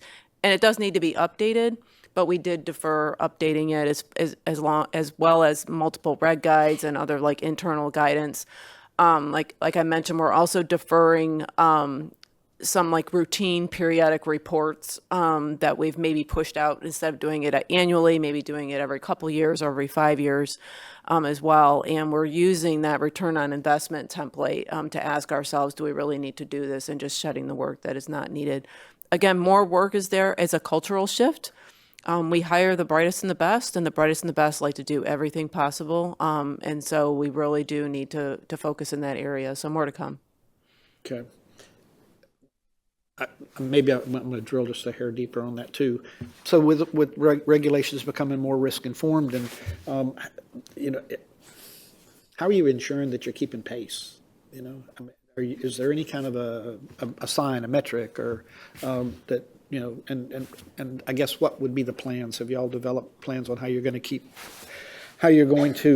address areas where guidance seems to be outdated? Yeah. I would say the guidance in the infrastructure, and Shana talked about the importance of the infrastructure, it does need to keep pace. So I'll acknowledge there are probably areas of our guidance that aren't keeping pace right now just because of the speed at which we're moving. So we do need to integrate those activities of updating the infrastructure back into our work. It's just doing that at the right pace. Sure. And it might look different. We typically issue new regs. It was very resource intensive to write a new reg or update a new reg. So we need to look at the process by which we're doing that, to look to streamline the process so it's not so resource intensive, or providing that information in a different forum, like I like to use the example of Nucleopedia. It's information you could put out there quickly to people, and it's very accessible. So thinking differently about how we actually get that information out there. Okay. Anybody, Samantha? Just a quick example of that. So when we were doing the TRISO-X review, it became apparent to us that we needed more guidance on electrical and I&C and what was needed there. So the staff in NRR who supports us, they developed 2 template SERs to kind of walk through like what would we be looking at when we're writing our SER, and that really helps TRISO-X as well. We've provided to other applicants understand what needs to go into the application. So we're looking at other ways that we can get that information out quicker, and that's one example. Right.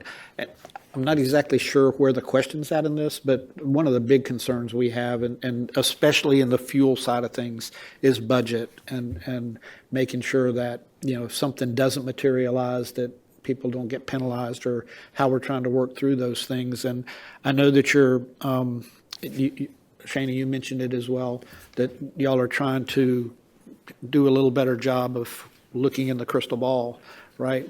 But, in the event that doesn't happen, that the crystal ball says one thing, but something else happens, can you give me a little idea of what you're really looking at, or how you're looking to get help in this area? Because it is important to the people, the licensees. It's important to us from resource allocation and things as well. And I don't know, and I guess on top, is there something that we as a commission need to do to really get involved on the Hill or anywhere else to help address this? So just quickly want to give a shout out to Shana and her folks, because I think a big part of making sure that happens less is the confidence rankings that we've developed as part of the budget. And they've done a fantastic job of looking at what has caused us to receive an application sometimes that we didn't expect, or not receive one that we did expect, and they've rolled that into the confidence levels that we use for budgeting. So just shout out to them, that should help. But in terms of your question, when it does happen, what are our tools? We do have tools, and Shana mentioned some of them. The implementation plan, when we get our budget, if something's changed, we can make an adjustment. We've got, in mid-year, we check in to see where are we. We can shift things between business lines. We've done that. Where can the commission help? There isn't our opportunities through the budgeting process for us to interface with Congress and OPM to give them the heads up that, hey, we don't see this coming in. We don't need that portion of our budget anymore. We used to do that less formally, and we didn't always do it consistently. And I think we're becoming much more consistent about how we do that. So I think that's where the commission can help. I'd just like to add to all of that, and I really appreciate the efforts that our partners in OCFO have undertaken to work with us, recognizing the sensitivity of the small fee class. So, it's really key that we leverage. We've got limited opportunities. The commission has limited opportunities, and making sure you have the information that we have at the right time so that you can seize that chance when you have it, depending on where we are in the budget cycle, is very key. So I really appreciate what CFO is doing to help us with those communications, and we'll certainly be keeping the commission informed if there's an area where we have to pivot in the future. Yeah, and I was just going to mention, we are actively working on looking at this problem of fees and how the commission could potentially help in this area. So, Yeah. Well, I appreciate your willingness and to just come visit us from time to time, just to keep us informed on this. And don't wait until it's a problem. If you see it starting to happen, or something's on the horizon, you got to come to us and let us know so we can get active on your behalf. So thank you, Chairman. Thank you, Commissioner Wright. Commissioner Kroll, please. Thank you, Mr. Chairman. Thank you to all the presenters today. It's always a blessing and a curse to go last, but I think I'm going to try to be additive here in terms of value. And I'll just quickly say, add my congrats to Samantha. I think in my comparatively short time at the commission, I think you and Shana are probably the two most frequent flyers I've encountered. So hopefully you're cashing your miles, hopefully. I think what Commissioner Weaver forgot to say is that you're always welcome back as well. And if it makes you feel any better, Commissioner Wright is we all share that him as a complex challenge as well. So,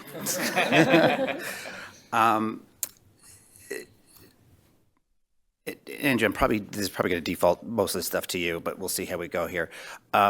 So the Radiant announcement recently about our accelerated review timeline, that's great news. There's always, there's always a little bit of nervousness in announcing something like that up front because you got to stick to it. But staying within the,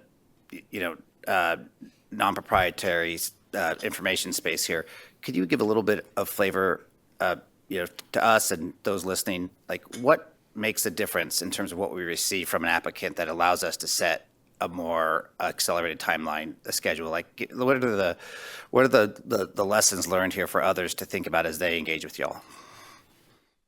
So I'm going to say what you probably already heard, but I can reiterate it. It's early and often communications up front so that we have an understanding of what we're going to receive, and then really leveraging that communication model we've talked about, which sounds simple, but what it really means is understanding where the potential issues are early so that we can address those right up front. And so pre-application is really critical. What about the quality of information received in response to those pre-application questions? Is that an important element as well? That is a very important element, and it goes back to that communication model. If we're able to, in an early phase of the project, identify that there's an issue where there's not enough information or there's going to be a regulatory framework challenge, and then meeting directly with the applicant to talk through options of how that might be addressed. We've been able to do that in multiple cases, and the new communication model facilitates that kind of mutual problem-solving, solution-based interactions that helps us make sure that we get the information that we need right up front. And so given the working relationship we have with DOE these days in trying to do the development and the deployment, commercialization, and that symmetry, when we're doing pre-application work with entities, are we now also helping, explain the difference between the NRC process and the DOE process, particularly if they may be already leveraging the DOE process so they know what to expect going forward? Is that part of those early conversations as well? That is part of the early conversations, and we have had cases, not with Radiant, but we actually had an issue with BWXT in the fall where they are in the DOE process, and we were able to intercede questions about how what they were doing impacted the NRC's regulatory requirements and which ones applied versus DOE, and we were able to help them work through that. Okay. And then in terms of workload going forward, and you'll have to correct me if my math is wrong here, but looks like for fuel facility business line, you say you've completed 28 licensing actions since May of last year, so in about a year, 28, and that 14 underway, 102 more through 2030. And if you add all that together, you get about that same average from May 2025 to 2026, mid-20s up to 30 per year. Is that accurate? So that is accurate in terms of the numbers. I mean, what we're seeing is those licensing actions, they're less routine and they're more complex. So where we may have had just a quick amendment before, and that would count on one of the licensing actions, now we're seeing major new fuel facilities as part of those licensing actions, and that's the real difference. Yeah, and so then that gets you to your staffing situation and being strategic and thoughtful about being appropriately resourced. You said somewhere in the presentation that that you all are, quote, working to hire in areas where we have less depth in necessary skill sets. Can you give some flavor about what areas or skill sets those are? Yes. And I'll lean on Shana, but I mentioned that we're doing strategic workforce planning, and what I meant by that is we sat down and looked at a disciplined way about what the work is that we expect and what skills are needed to support that work, what our attrition looks like, what retirements might look like, and then we did an assessment to say how many of each type of experts do we have versus what we need. So I called that strategic workforce planning light because we didn't use some big tool. But we did see that we don't have gaps, but we have areas where we may only have like 1 or 2 people. And those areas are structural would be number one. Structural engineering is where we need to hire. Fire protection was another area that we need to hire. And project managers is another area where we need to hire. And so we have a list of prioritization for postings that we'd like to make and staffing actions that we'd like to take, and we've put those at the top of the priority list. And it sounds like under those criteria, we're talking about headquarters and Region 2 placement types, right? That's right. Yeah, okay. And actually, I'd just like to add that, I really appreciate the help that we've received from our Region 2 because a number of the skill sets that we need reside with our inspection staff. And you heard Chad talk about the partnership that we've had, where we've been able to leverage, not just for supporting us on certain framework developments, but the construction oversight program. We took the construction oversight experts from the Vogel experience, and those were the same staff who helped us with our program. So, it's been tight. This is always the kabuki dance between having the right amount of staffing for the small business line without driving up fees. And we've been able to manage so far, but looking ahead, I agree with Andrea, we're going to have to staff up. And not just Region 2, but before we're bringing people into the business line to support, we are looking cross-agency. And just in the last 2 months, we've been able to bring in people from all of the regions to help support in the licensing area. So I don't know much about this area, but it piqued my interest in the conversation today about what's billable and non-billable in terms of the work we do. And I don't want to get into necessarily the semantics of all that today, but it does strike me a little bit, if I follow the conversation correctly, that guidance associated with rulemakings is not direct billable work. I would think that since the licensees who pay the bills, who need the guidance to implement the rule, that would be direct. Can you give some flavor about what's direct and indirect and billable, or just give me your unfettered, how to fix this conundrum? Because there's clearly some disconnect here, but it doesn't seem like it's rocket science to figure it out. Yeah. Samantha's actually one of our resident experts on this. And she's leaving, so let her have it. That's right. In my mind, and Samantha will fill in the details, direct work is licensing and inspection. It's directly working on a license application or doing an inspection, and you're correct, guidance development is not, it's indirect. So indirect things are things like guidance development, rulemaking, like I said, training of our staff, all the things that support that. It may not be direct to the license, but it's direct to the benefit of the That's right. licensee. And so, I think that maybe that's the... And so one of the answers, and I'll let Samantha jump in, one of the ways that this could be solved is to really think about what is direct work. Yeah. And being very specific in our budget about how we link the activities to what's direct and indirect. And that is something that we're thinking about. Let me let the expert jump in. Yeah, I think, we're using the words direct and indirect colloquially, right? So the activities that fall under 10 CFR Part 170 fees, so those are fee for service, that's what Andrea is referring to as direct work. That is the licensing or inspection work that is of benefit to one entity.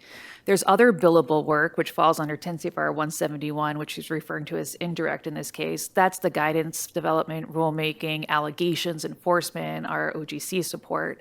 And then there's other work that, like Shana mentioned, that is actually indirect, and that is our admin, our supervisors, rent and utilities, all of our corporate support stuff, and that gets spread out across the business line. So there's kind of 3 buckets, and then also the stuff that falls as excluded activities off the fee base. That's, as we look to our budget future, maybe, Mr. Chairman, something we have to explore is, how we build and characterize what falls in what budget buckets and where the money comes from, because we may be able to solve some of our issues just by realigning things and redefining things. But I think there's probably more of a nexus between direct work that should be billable than we're necessarily applying right now. So hopefully we can look at that. And if the results the math comes out where that's going to be an unacceptable burden on a small number of licensees, we're going to have to figure that out too, because it's not fair. So it's just something we got to solve. But these are solvable things if we be creative and put our efforts to it. So thank you, Mr. Chair. Thank you, Commissioner Kroll. I appreciate it. An interesting thought. I appreciate you raising it. So we're concluding this portion of the staff's briefing today. You said it's a small but mighty program. It's a mighty program, and it's very important to the work of the agency. I have the utmost trust and confidence in your ability to, lead, innovate, and execute this program efficiently and with a strong safety focus. Before we close out this session, any final comments from the commissioners? No? Madam Secretary, can you let us know what time we should come back, please? I'm back at 10:40. Okay, 10:40. Thanks.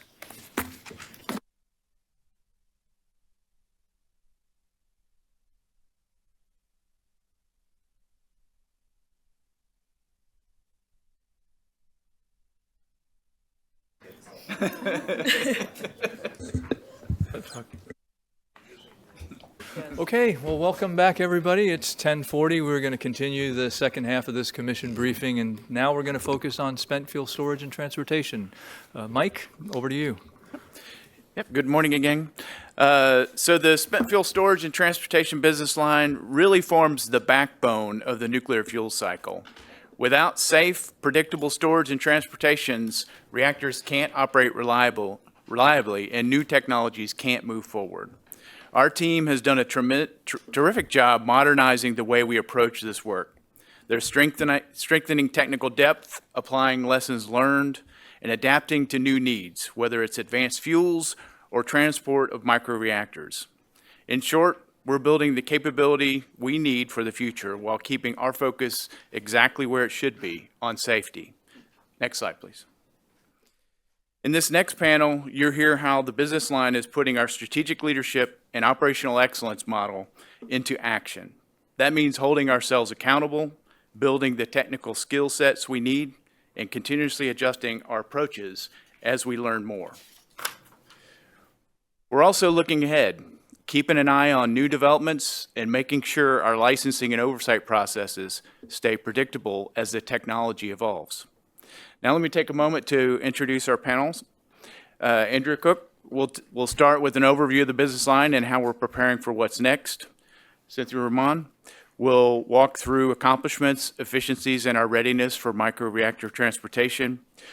Jorge Diaz will cover ongoing licensing and how we line up that work with fuel supply needs. And Bill Lynn will share our regional oversight perspective, the trends, training, retention, and how risk insights are improving our field work. Andrea, go ahead. Good morning again, Chairman Nee and Commissioners. I appreciate the opportunity to brief you on the spent fuel storage and transportation business line. Next slide, please. This business line does serve an essential function by maintaining safe and timely fuel transport, storage, and disposal. Reactors are able to generate power reliably, upholding the nation's energy stability goals. Here's a scale of what that looks like for us today. We oversee 82 independent spent fuel storage installations in 36 different states. We maintain 98 certified transportation package designs and then about another 50 for international package designs. And in recent years, we've reviewed about 80 licensing actions per fiscal year for storage and transportation. And on average, there are between 50 and 100 shipments of spent fuel in this country that are done safely every year. One of our major areas of focus is new fuels. These advanced fuel types, they're no longer the future. I know I've said in several of these commission meetings where we talked about how we're preparing for these new fuel types. They are here now. They are reshaping the way we're doing work. To date, we've completed more than 30 licensing actions for new fuels since 2018. These are the regulatory decisions that make timely fuel delivery to reactor sites possible. Joyda Diaz will discuss some examples of licensing actions that we've completed and how we've delivered on our core mission with accountability in this area. Next slide, please. As noted earlier, accountability and budget execution remains a priority. As you can see on this slide, for this year, the business line was budgeted about 90 FTE, and we're currently projecting to execute about 73 FTE, or about 81%. This is consistent with other business lines across the agency, but it's not consistent for this business line that executed at 100% last year. There are some factors that contribute to this year's underburn. First, the government shutdown, which was roughly 11% of the year, contributed to this. Secondly, we had fewer submittals so far, about 20%, as vendors shifted their priorities. We also had budgeted for a microreactor package transportation review that did not come to fruition and was delayed. Third, we're carrying vacancies due to staff losses. And lastly, emerging demands in the fuel facilities business line caused us to shift resources to cover licensing work in that business line. I think that's a good news story. And to mitigate this under execution, we're supplementing our regional inspectors in the regions with staff from headquarters to make up inspections that we missed during the shutdown. We're also making adjustments through the implementation plan and mid-year resource reviews that we discussed during the last panel. And even with this underburn, we don't expect annual fees to increase for this year because overall the fee rule includes a $0.3 million annual decrease in the business line due to reduced resources. I do want to acknowledge that budget execution is an area where we can always improve, and we're taking proactive steps to do exactly that. In addition to the broader efforts that we talked about this morning, we've invested in building our team's understanding of how their day-to-day work impacts fees and resource execution. For example, last year, we trained our staff to reinforce how actions just like accurate time reporting directly impact fees. These steps and our commitment to continuous improvement ensure that we use our resources responsibly, transparently, and in full support of the agency's mission. Next slide, please. The nation's clean energy goals amplify the importance of the back end of the fuel cycle and transportation to support new technologies, and the business line is responding boldly. We're accomplishing this by strengthening our processes with clarity, discipline, and shared accountability. In addition to the 15% reduction in schedule and resources we applied last year through implementing licensing efficiencies, we expect to save about 5% or 5 FTE this year through the materials licensing efficiencies process team actions. These are things like early identification of the risks associated with the review that Cynthia will cover in more detail later. We're also proactively aligning our inspection program to meet future needs. Later today, Bill Lynn will provide an overview of the efficiencies achieved through the ADVANCE Act Section 507 actions. And when we consider all of the improvements that we've made over the past 6 years, our efforts have resulted in an overall savings of nearly 18% in resources while maintaining safety. Next slide, please. We are investing heavily in preparing our people for the future. Our technical staff oversee multiple facilities across both business lines, fuel cycle and spent fuel. So cross-training remains an essential part of our program to maintain capability. These steps ensure we remain agile and prepared for the advanced fuel landscape ahead. Thank you for your time. I'll now turn the presentation over to Cynthia Roman. Good morning, Chairman, Commissioners. Today I'm going to be providing you an overview of how we performed last year and how we are preparing for the future, including how we're expecting to license microreactors. Next slide, please.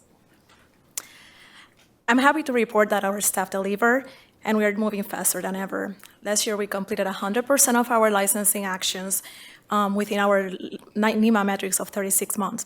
As you can see in the graph, when we compare our performance from fiscal year 24 and 2025, we improve across the board. Most of our licensing actions were completed within 12 months, and we also began implementing the new NEMA metrics of 12 and 18 months. While in 2025, we were not there yet, we are moving very quickly in that direction. As you can see in the graph, 94% of our actions were completed within 18 months, and more than half were completed under 6 months.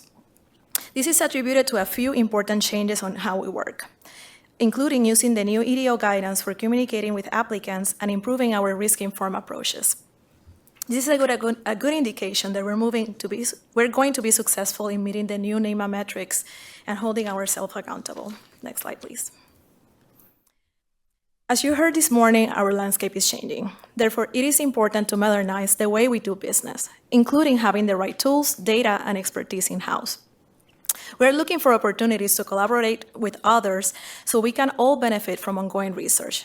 For example, we are working with DOE on criticality benchmark experiments to support HALO fuel cycles and transportation. This effort, mandated by the Energy Act of 2020, will generate the data needed to enable the use of HALO across the fuel cycle.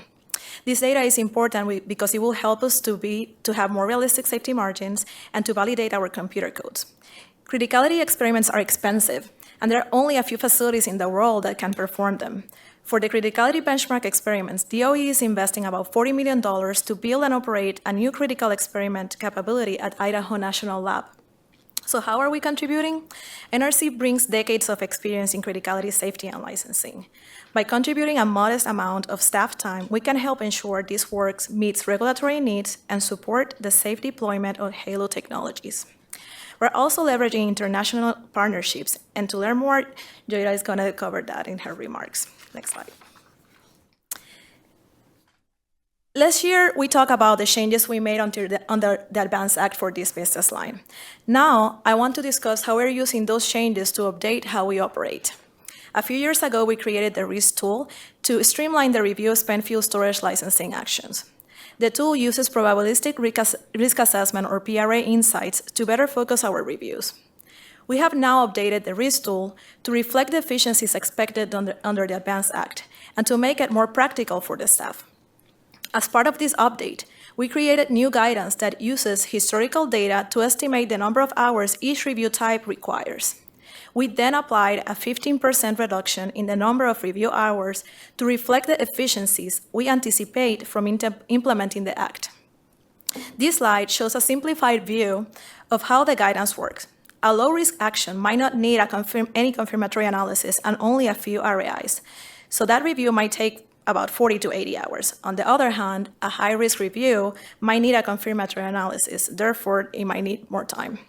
This approach helps us to be more consistent, transparent, and efficient. We're also carrying several ideas from the Advance Act into the EO 14300 rulemakings. Our divisions support multiple rulemakings, including in the area of storage, transportation, and waste disposal. And we are looking at changes that can help us expedite our reviews and add flexibility where appropriate. Now I want to spend some of my time, or the rest of my time, in one of those rulemakings, Part 57, and how it can support the safe transportation of microreactors. Next slide, please. First, I want to start by highlighting some of the transportation aspects we have been considering for microreactors. It's important to recognize that Part 71 testing requirements are intentionally conservative. They were developed to cover roughly 99% of all potential accidents in transportation accidents. For some microreactors, meeting those tests and conditions might be challenging, not because they are unsafe, but because the designs are different from the packages Part 71 was written for. Second, some microreactors, especially those for emergency response, they might need to move soon after operation. This could mean higher radiation dose rates during transportation. This is why understanding how dose rates vary with time, the assumptions surrounding transport, and how it could impact members of the public is important. Third, weight matters. Some microreactors and their packages are heavy, and that can create transportation challenges. Early coordination with federal partners is needed to address those potential challenges. From all this, we can agree that having early clarity on how the microreactor will be used is key to choosing the best transportation method. For example, will the package be transported domestically versus internationally? What will be the specific mode of transportation? How much pre-operational testing they're planning to do before transported? All those are important questions. And together, these considerations will help us understand the full picture before an application is submitted. Next slide. Now to Part 57. Last year, I shared that Part 71 works well for near-term microreactor application, and that's still true today. However, Part 57 gave us the opportunity to add a few targeted improvements that support efficiency and flexibility. Today, I'll focus on the main transportation change under Part 57, and that is that under the proposed rule, applicants could use an NRC-endorsed risk methodology that show they meet Part 71, both for normal or accident conditions. So how would that work? For example, in 2024, we endorsed the risk methodology for the transportation of Project Pele. If an applicant for a TRISO-based microreactor meets the same assumptions, they could reference the approach without needing an exemption. This year, we are reviewing a similar method from PNNL for maritime transport. If we endorse it, applicants could use it under Part 57. This keeps us from reinventing the wheel.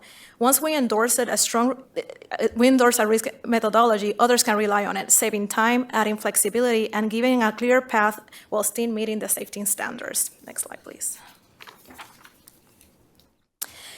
We are also evaluating how microreactors are transported and what it means for public safety. We are looking at real-life situations, like a person stuck in traffic or a driver stopping for gas, to understand how it could affect public safety. With the support from PNNL, our analysis showed that under defined conditions, even at higher dose rates, public exposures are very, very low. And with the help of our Office of Regulatory Research, we have also improved our understanding of the shielding needed when a reactor is moved soon after operation. This work helps us make safe and well-informed decisions. Next slide, please. We know that staying engaged is essential. We are having early discussions with applicants and reviewing their technical positions so we can spot transportation issues early in the design process. We're also communicating with the public, agreement state, travel governments about changes to the transportation requirements.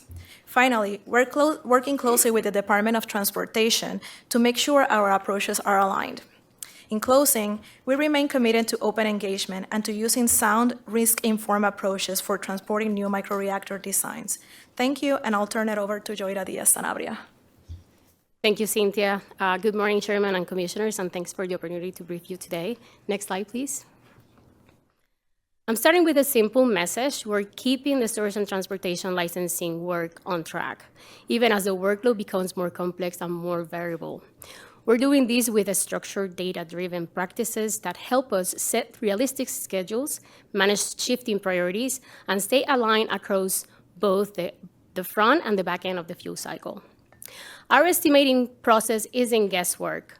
We use standardized methods and dashboard built on historical data, calibrated to more aggressive NEMA timelines. That gives us a reliable schedules from the start and real-time visibility to rebalance work on or spot issues early. We're seeing clear results in line with the intent of NEMA and the ADVANCE Act. While the chart shows significant year-to-year swings in incoming storage and transportation casework, recent years show a much better alignment between timely completion and the incoming casework. This has been accomplished despite staff transitions. Beyond keeping the timeline steady, we're also taking a closer look at the drivers of efficiency, and those are related to the risk tool that has been especially valuable. The risk tool assessments show roughly more than 60% drop on RAIs from prior years, driven by clear applications and early engagement despite the casework becoming more complex due to new fuels. Last year, over 70% of the reviews met the 90 to 100% of their planned timelines, up from the 64 the year prior. We keep this performance going by staying closely engaged with applicants from the start. Regular check-ins, clear RIs, and early escalation help us spot issues early and avoid rework. And by matching work to staff strengths and bringing contractor support when priorities change, we keep the casework moving without losing rigor. Together, these processes and engagement improvements have cut the level of effort by about 10%, saving roughly 100 staff hours on a typical review. That's time we can put back into technical work, mentoring, and whatever priority comes next. And this matters because the spent fuel inventory keeps growing. There's more than 4,400 dry storage systems, nearly 200,000 fuel assemblies, and over 130 certified transport packages. With numbers like this, having a predictable, efficient licensing process isn't just helpful, it's essential. Next slide, please. I'd like to highlight several recent achievements that show how our teams are delivering results to maintain momentum and adapt quickly to evolving needs. Over the last several months, our teams have advanced a number of actions that really show what strong execution and close coordination can deliver. There aren't abstract process wins. There are things that improve regulatory agility, reduce burden, support national research, and security missions. Just a few examples. Last September, we allowed applicants to rely on an already approved 10 CFR Part 50 quality assurance program for a Part 71 design activity before submitting the transportation application. This was the first time we approved that approach, and it let the licensee start design work confidently, knowing that the QIP piece was already settled. Right after the government shutdown, we moved quickly to approve an amendment so radiopharmaceuticals could be shipped. That change helps medical products reach patients faster, which directly increases the number of cancer treatments available. And we finished that review in just 3 weeks. In March, we revised the Certificate of Compliance so DOE and EPRI can move the Hiberno research cask from North Anna to Idaho National Lab in 2027. That review came under budget and a month early.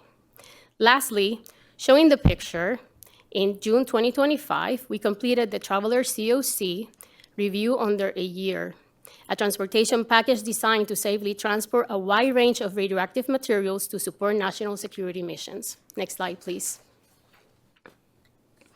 We're also using risk insights more strategically to make timely, safety-focused decisions.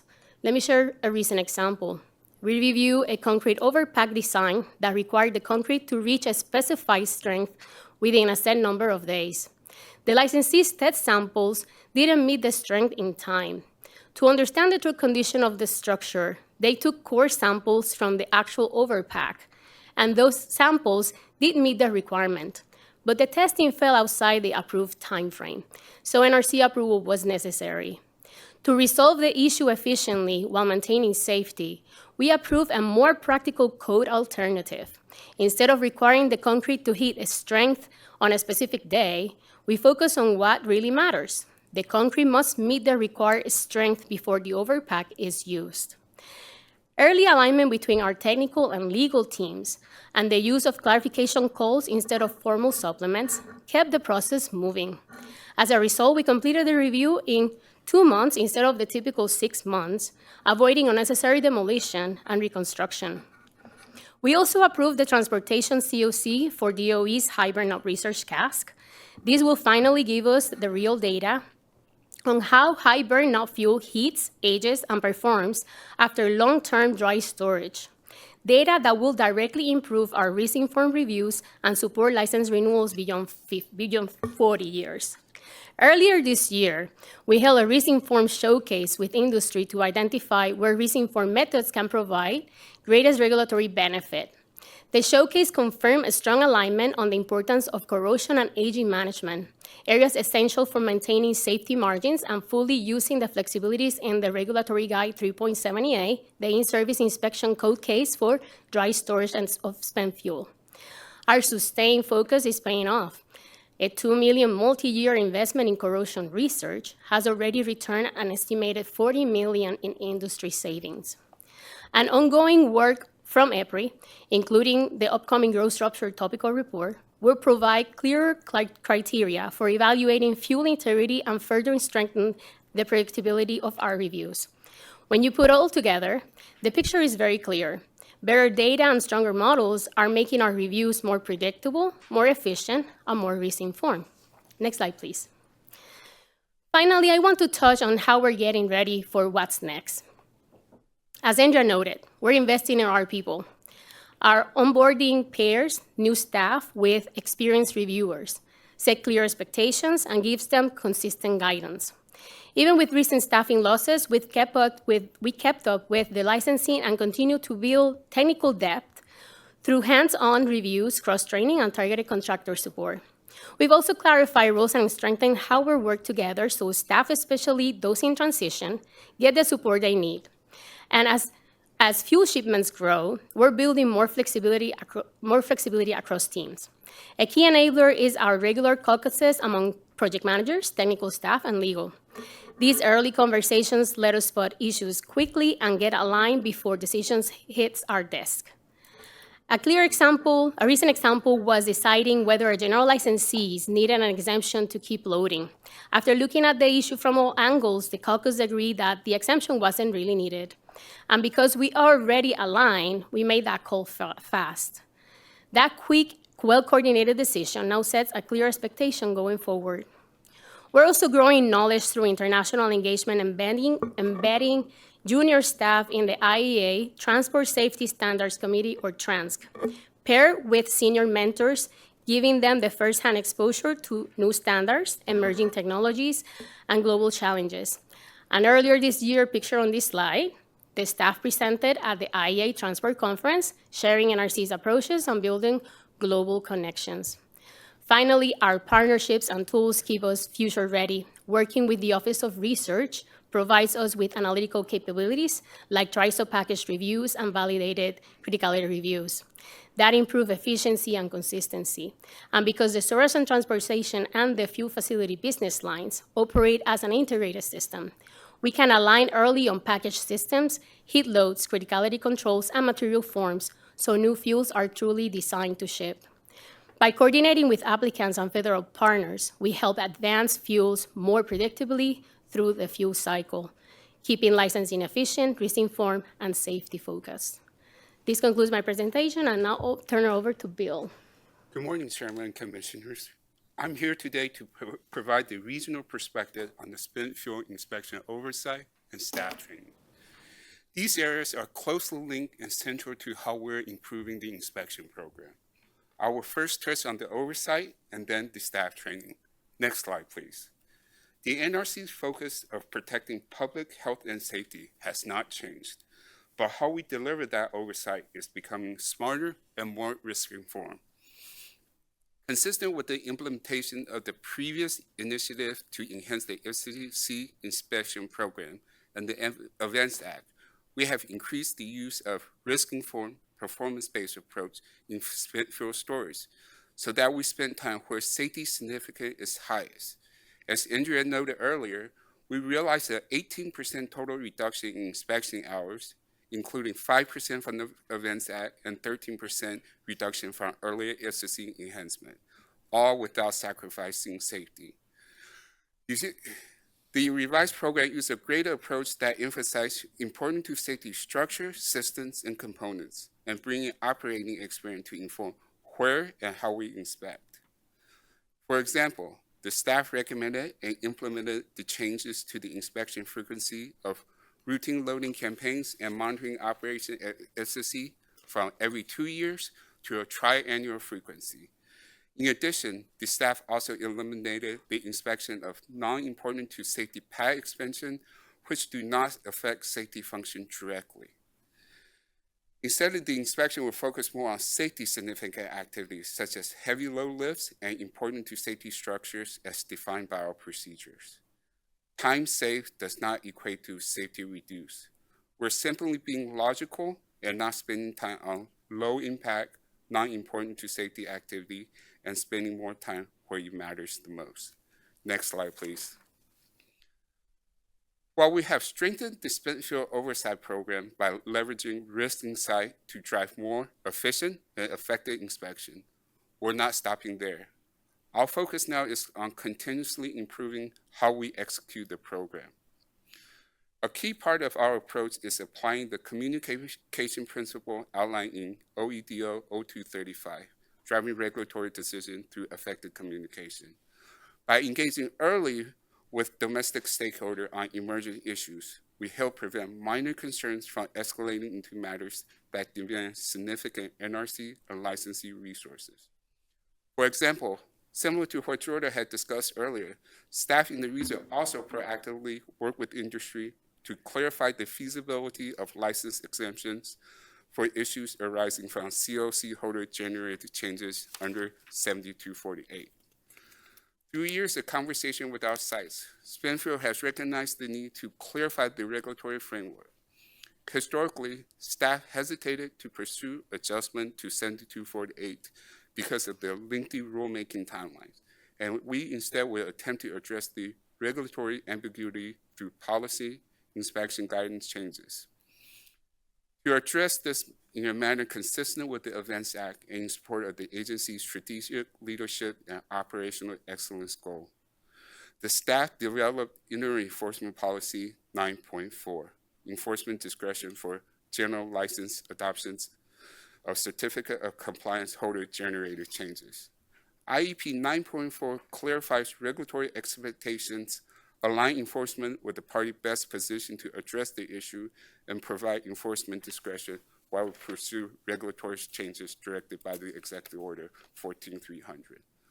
Along with the IEP 9.4, staff had clarified through open and transparent dialogue where corrective action responsibility lies for COC holder-initiated changes, which reduce unnecessary licensing action requests and enable the industry to maintain loading schedule without delay. This in turn allowed the NRC staff to focus on higher priority licensing actions. Next slide, please. The next topic I want to cover is the regional perspective on staff training. While procedure guide us, it is training that prepares the staff when conditions change. Spent-field training program focused on risk-significant activity in the field, knowledge management through mentorship, and consistent implementation and inspection throughout the program. The inspectors are trained on the expanded use of V-Lister as a tool to efficiently manage very low safety significant issues, and therefore allowing the inspector to focus on risk-significant activities. Currently, we have strong alignment between the program office and the regional inspection staff through our regular counterpart engagement. The alignment will be stronger through the new NRC reorganization proposal, where we're aligning the organization to the business line. This will allow targeted coordination of resources, better technical inspection resolution, and allow for inspection schedule flexibility. With this increased flexibility, staff will benefit from more balanced workload, which in turn will improve staff retention. Sustaining program effectiveness will require continued investment in training, knowledge management, and succession planning to maintain technical depth and institutional expertise. The program must ensure all new inspectors complete the updated FCC qualification with emphasis on field experience, expand cross-qualification opportunity to increase FCC bench strength, and continuously encourage knowledge management between staff during monthly counterpart meeting. Through continuing training and investment in staff, we're well positioned to meet the revolving challenges and expectations. The organization has embraced new performance measures to keep us accountable. Example of this is the implementation of PI 1.1.3, where we have consistently closed inspection issue with very low to no safety significant within 45 days of the scheduled end of the inspection. To ensure the future success, the program must continue to embrace metrics, utilize our enhanced issue resolution guidance, and to ensure that Spent-Field's training program prepares our staff to rise to the occasion. Thank you very much. I'll turn it over to Mike. That concludes our remarks on our overview of the program. Happy to answer any questions you have. Thank you for the presentation, Commissioner Marzano. Thank you, Mr. Chairman. And thank you, panel, for your presentations and everyone who's supported this work. During last year's meeting, I talked about how essential our cooperation in spent fuel management and the transportation of nuclear material is in this environment defined by new use cases like transportable microreactors and a shifting back-end fuel cycle policy. I maintain that we need this unified approach with our partners both across the federal government as well as states and tribes to not only fulfill our responsibility to protect public health, safety, and the environment, but also instill public confidence as new technologies introduce new challenges in the management of the fuel cycle. The work you do to enable the safe and secure storage and transportation of nuclear materials is very visible to the public and directly influences public perception of new nuclear power development. Stated more clearly, your work too supports national priorities and helps ensure that the societal benefits of nuclear technologies can be fully realized. So with that, few questions that I'd like to get to, but I'll start by dipping my toe in the budget space at my own peril, perhaps. We talked about this underutilization issue, and it seems like there were some, aspects that are kind of beyond the control, government shutdown primarily. My interest here is with the reorganization, I think the commission intended there to be a somewhat rethinking of the relationship between the program offices and the Office of Chief Financial Officer. So can you talk a little bit about how that effort has maybe revealed some opportunities for improvements in how we manage some of these challenges where factors outside of our control may be influencing our ability to budget efficiently and effectively, and then kind of how these strategies can be applied just agency-wide. For clarification, your question is how the reorganization will help address some of these issues. Yes. Yeah. So I think it will from a couple of different perspectives. One of the ideas behind the reorganization is moving resources into the corporate offices so that we centralize decision making. And what that does is it brings consistency to the way we're approaching things, and more of a direct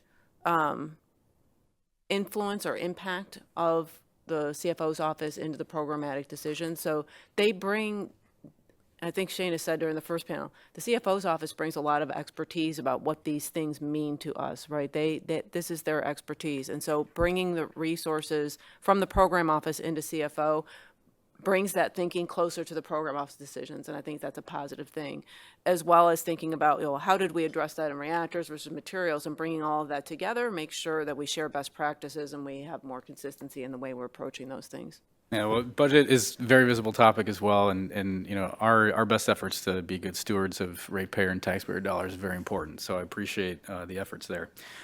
Switching gears, last week I had a chance to meet with some of the authors of the PNNL report on transportable microreactors, and I think that this is a really great example of how we leverage the expertise, not just here at the agency, but also across the National Lab Complex, to support our own risk-informed regulatory oversight.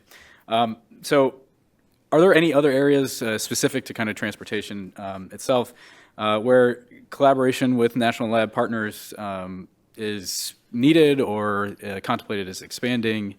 Just talk a little bit more about how we take the efforts that were done here and move forward. Yes, collaboration with the national labs is going to be key as we address some of the challenges we have with HALO fuel and what we're trying to address some of the challenges that we have with microreactors. Right now, we are working with Oak Ridge, for example, to address some of the challenges we have in the criticality benchmark with DOE.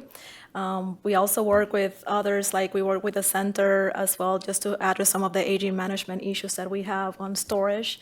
So we are constantly working with them to address issues as they arise. Yeah, because we have this good, this good work that's done in the microreactor space. The transportation of other materials, I think, maybe a good opportunity for future work. So just add one thing that maybe doesn't get as much discussion, but this business line also addresses disposal. And I think that's one area where we're ramping up our coordination with the Department of Energy, given the reconsideration of how disposal might work in this country. We have resources that can help there, and we recently had a meeting with them to talk about how we might be able to help them work through some of the technical issues and the various options that they're considering. Okay, thank you, Andrew. You mentioned a little bit about a methodology to demonstrate compliance with Part 71 through applicants coming in through Part 57. A lot of that was based on experience with Project Pele.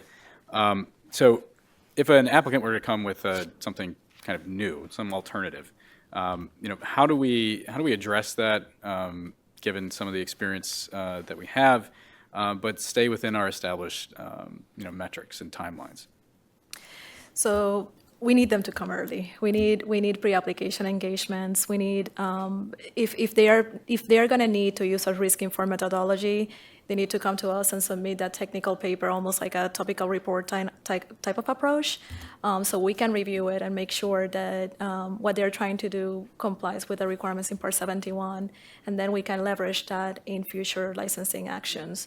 So we have a good track record. I think for Project Pele, we did it in about a little bit over a year, and then we have a paper in-house that we're trying to do just in 9 to 10 months.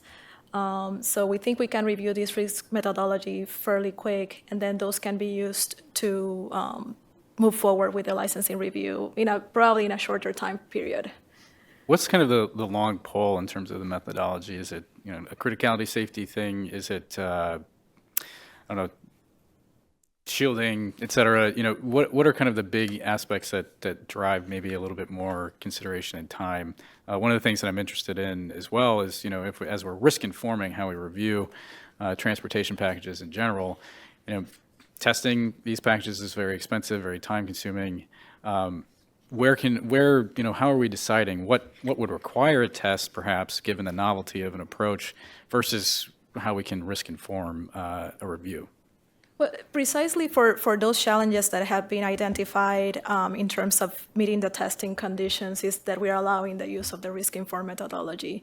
For example, it's not easy to do a 30-feet drop with a microreactor to demonstrate that it will survive the accident. So instead, they could use a PRA approach to demonstrate that they are meeting the Part 17 requirements and demonstrate that public doses are still going to be low and the risk is going to be low. I think that's going to be the biggest challenge maybe on microreactor testing requirements for accident conditions. We also have testing requirements for normal conditions, but we haven't heard that being an issue, but it could be depending on the weight of the package on those considerations. So I think that in terms of the review, I think it's just understanding how they are approaching risk, what accident sequences they are including. They're supposed to include every accident sequence if they're going to have a different approach from what we have in Part 71. So I don't know if I can say that there's like something that is going to take us longer, but in terms of it's always shielding, always understanding that it's going to maintain subcriticality margin, it's what we pay attention. Yeah, just to expand a little bit on what Cynthia said, we also have in our regulatory framework the use of specific exemptions, and we had a lot of experience approving special authorizations under that provision. So we can definitely leverage some of the technical areas that were discussed during those specific situations. Vessel internals being moved, shipped, these are overhaul, very heavy overhauls. So this is not going to be the first time that we're going to look at things like that. We already have been in looking at these type of issues related to accident conditions, especially because these are very heavy packages. Thank you. And then real quick, we'll stay on you, Joyda. So high burnup fuel, we have the DOE research cast. I imagine, I think we can all imagine a world in which many more of these high burnup casts are going to be utilized. So do we have anybody that has come to us yet, or are there applicants that may be considering pursuing a COC for one of these high burnup casts in the commercial space? So just to start off, that most of the fuel discharged from reactors today are high burnup. So pretty much every COC amendment that we receive or new designs are for that type of fuel. So we have about, let me see my numbers here, 20 COCs that we approved so far for storage and transportation together. That is going to be used for high burnup fuel. So in terms of what the implications we're going to get from, or what the results we're going to get from the high burnup research cask, I think all these licensees are going to benefit from. Specifically because aging management is one of the main contributors to the high burnup fuel, given that it's a different cladding, is a higher burn rate. So cladding is a particular component that it needs to have some aging management program in place. So the high burnup research cast that North Anna has right now is going to be transported and stored, and it's being extended storage. It's going to give us some real data that we can use, that the licensees can leverage as well, and they have conditions right now for aging management. Okay, thank you. I think that wraps up my questions, but I'll just a plug for Bill. We have a focus on in the reorganization on how we train in the new technical training organization. I just encourage you to kind of look for opportunities to help cross-train and develop folks to support the important inspection work they do. So thank you for being here, and thank you, Mr. Chairman. Thank you, Commissioner Marzano. Commissioner Weaver. Yeah, thank you, Chairman. So my last job at NRC the first time around was in spent fuel storage and transportation. So, well, I'm going to talk about that actually. So I'm really glad. So when I was here, we were an EBB, right? So not only were we physically separated, I think we were culturally separated. Like, so to hear you talk about risk informing, when I brought that up in 2011 and 12, they were like, we don't do that. We don't do that in spent fuel. So clearly, we have come a long way. And I was really gratified to hear you talking about confirmatory analyses, because when I landed in spent fuel, I was, what is this confirmatory analysis thing? Because if a licensee comes in or a certificate holder and they say, we're using an approved method, an approved code within the parameters of the code, normally I would expect the NRC staff to say, review what was submitted. And at the time in spent fuel, it was very typical, well, we're going to build our own model and see if we can get the same results as the applicant. And that was extremely time-consuming and expensive. And so I'm glad to hear that you're risk informing that. I would still, ask you to take a close look to make sure they're needed, when you are using them, they're truly needed to reach your safety conclusion. So a few questions. Andrea, you said there were 30 licensing actions related to new fuels. I gather those were for transportation packages. Yeah, so my question is, what about the back? How are we going to store these fuels when they come out of the reactors in these new types of fuels? And I'm not sure who's best to speak about that. I can start and maybe Joda can finish. So we have looked at, are there unique aspects of new fuels that cause us to question if there's some issue we need to pursue in terms of disposal. We haven't found anything yet. So we don't see anything in new fuels that would say there's a safety issue or that we need to kind of rethink the disposal aspects. That being said, I think that is the one area of our work where there could be more work to just confirm that. Because that's a future problem, I think we've spent maybe less time on that to date. So it's something that we need to keep in front of mind, but we haven't identified that's uniquely different, anything uniquely different. Let me just see if Joda has anything to add. You probably covered it very well, but just to expand what we've been discussing with some of the potential applicants, particularly I think the hurdles that we had to overcome are more in policy-related type of things, such as the 1-year cool-off period that is required for spent fuel, right? So we are looking into that to verify if for these specific technologies that is needed, because they are very different in terms of the type of fuel. It's not light water reactor anymore. Thank you. I think you also said there were 50 to 100 shipments of spent fuel, and I'm presuming that we're talking about like fuel rods or maybe an assembly. We're not talking about whole casks full of spent fuel, are we? Correct. Okay, and I imagine to support testing and... To support testing and not so much for commercial shipments. A lot of that I think is for defense or DOE purposes. Okay. Long-term, so obviously I don't think we don't see a geologic repository on the horizon for high-level waste. So the ISFCs are going to be it for the foreseeable future. Do we have... Are there any challenges that prevent us from, envisioning fuel casks on ISFC pads for the foreseeable future? Based on what I know, there hasn't been an issue. What simply happens is that facilities build new pads and put more dry storage. Right. Those are very safe facilities. So for the foreseeable future, we see that as a path forward. We did license consolidated interim storage facilities in this country. Whether those come to fruition is really a business case. Just to expand on the technical side, I mentioned the hibernate dry cask from North Anna. It's going to get us a lot of data from storage, the performance of the fuel in extended storage. That combined with what other technical areas are looking like aging management, that is the most critical part in extended storage. So far, we haven't seen big issues in that area. And just to include the waste confidence rule also provides some technical basis on what needs to be under storage, what is appropriate for being under storage. Thank you.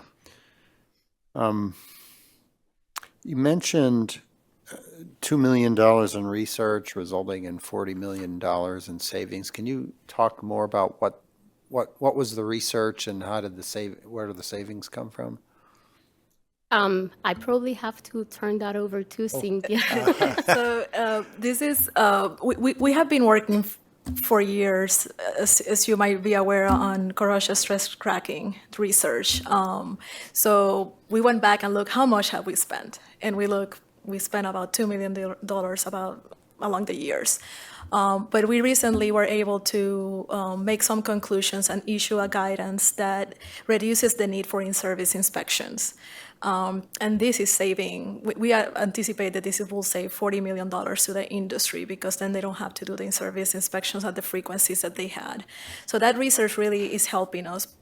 We are now expanding that research to also demonstrate that even if there is an incident in which corrosion stress cracking happens, the consequences are going to be low. So, and we think that based on the preliminary result, that's where we're going to land. And that not only is going to help us to save another $2 million, because it's going to help us to then maybe risk inform those sites that are close to the coastline. It will also help us with public confidence. And the question you had before about extended storage, it just shows that the consequences are just low. So you're talking about stress corrosion cracking of the steel portion of the canister? Is that what we're, okay. Yes. I was at INL last week. It seems like a long time ago already, but, and I did hear a little bit about their criticality experiments research. Apparently, it was very informative that we used to have 10 of these tabletop machines, and now we have 0, and they're trying to create one. They were very complimentary of the staff's engagement on that, and sought to continue that support, which seems like a good idea to me. I'm going to yield back the balance of my time to the chairman, and thank you. Thank you very much, Commissioner Weaver.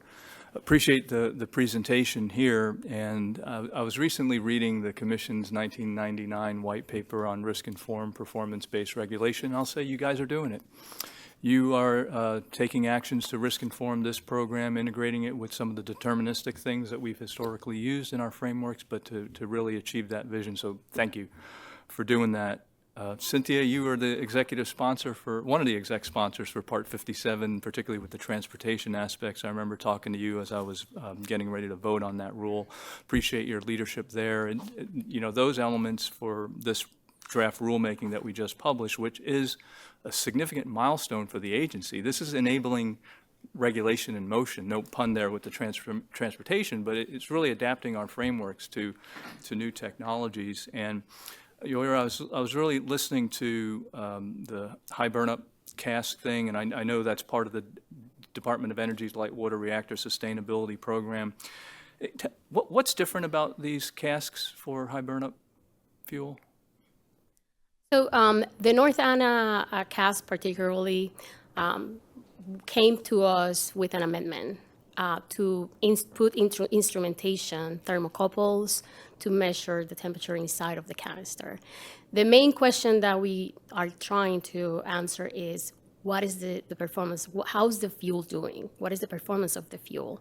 By the time that some of the applicants right now, or some general licensees that already have canisters on their pads, it's going to pass 20 years by the time they transport those canisters. So the importance of that is because high burn up is high energy fuel.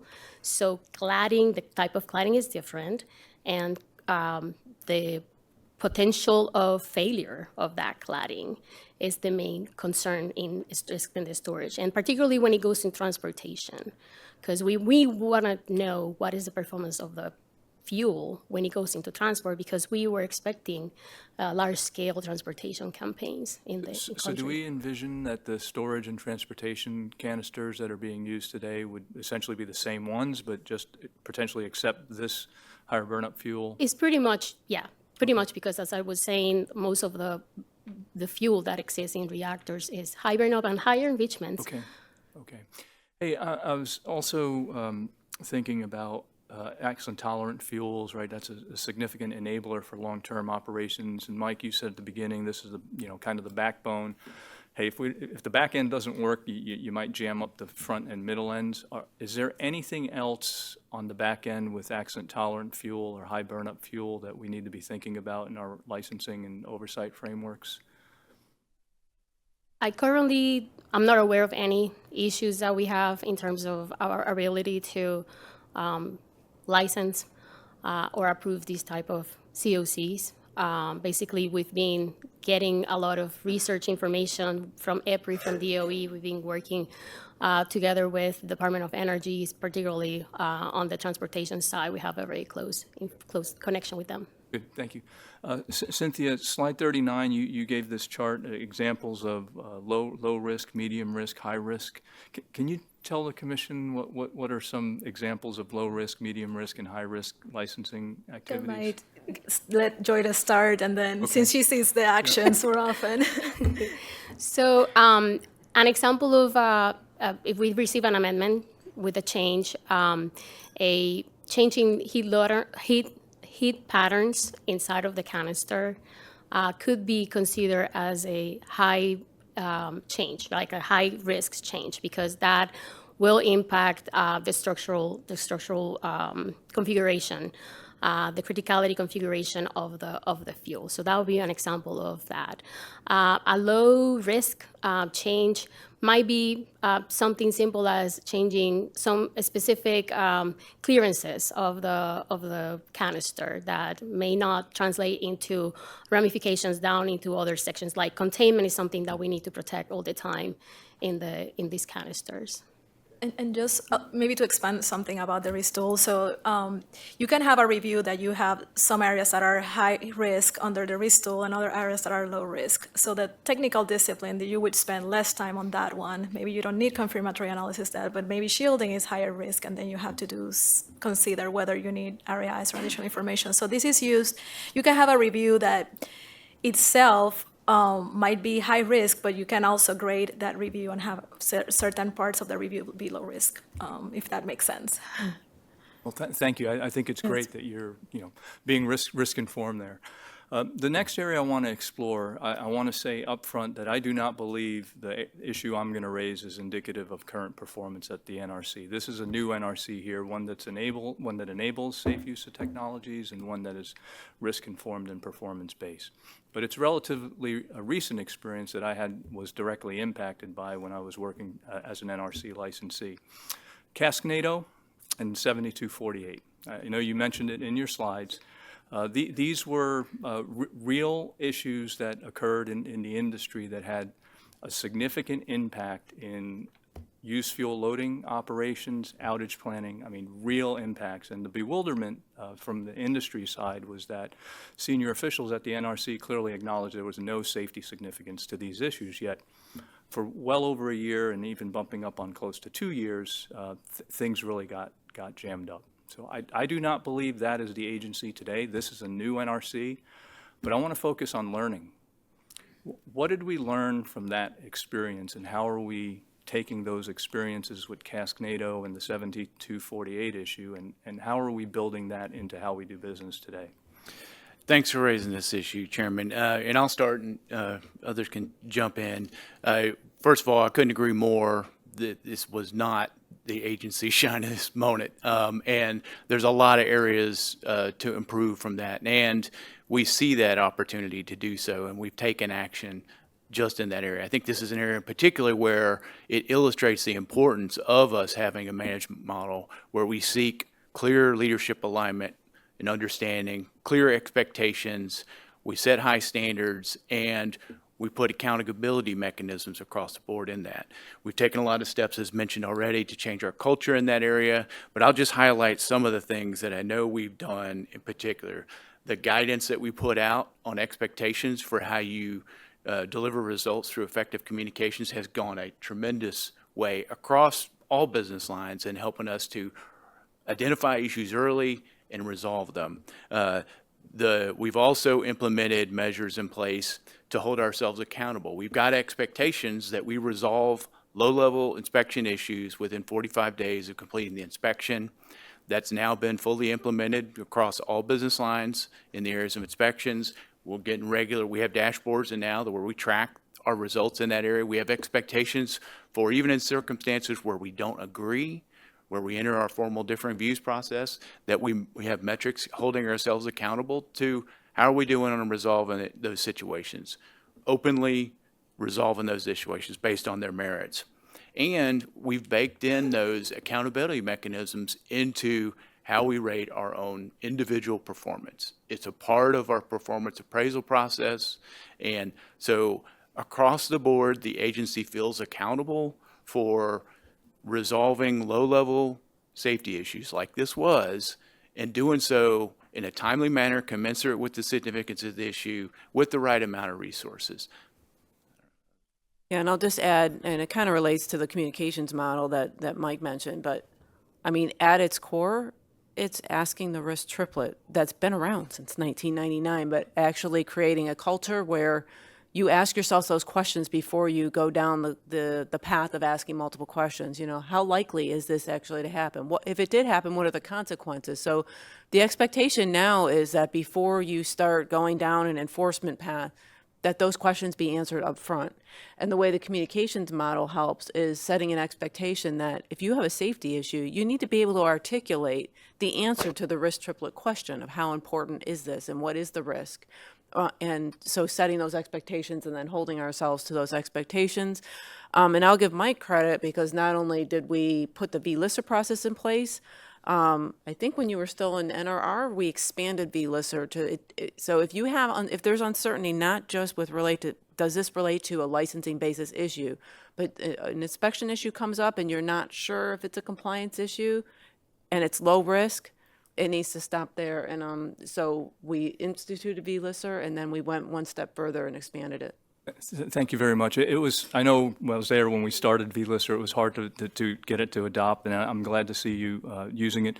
Bill, you said time saved does not equate to safety reduced. I agree with that. I sometimes say it a little bit differently. More inspection does not always mean more safety, right? Focusing our attention and licensees' attentions on things that are not safety significant is actually a distraction that's counterproductive to safe and reliable operations at our nuclear facilities that we license. So thank you for your work. Commissioner Wright? Thank you, Chair. I'm going to come back to the Castanado thing real quick, because that's not the only area that we had very low safety significant issues and we got spun up. Right, and it was very costly. How is the Office of General Counsel, their advice, how is that adapted to the new way of doing business in this particular situation that was raised? How has that been looked at differently? Can y'all speak to that?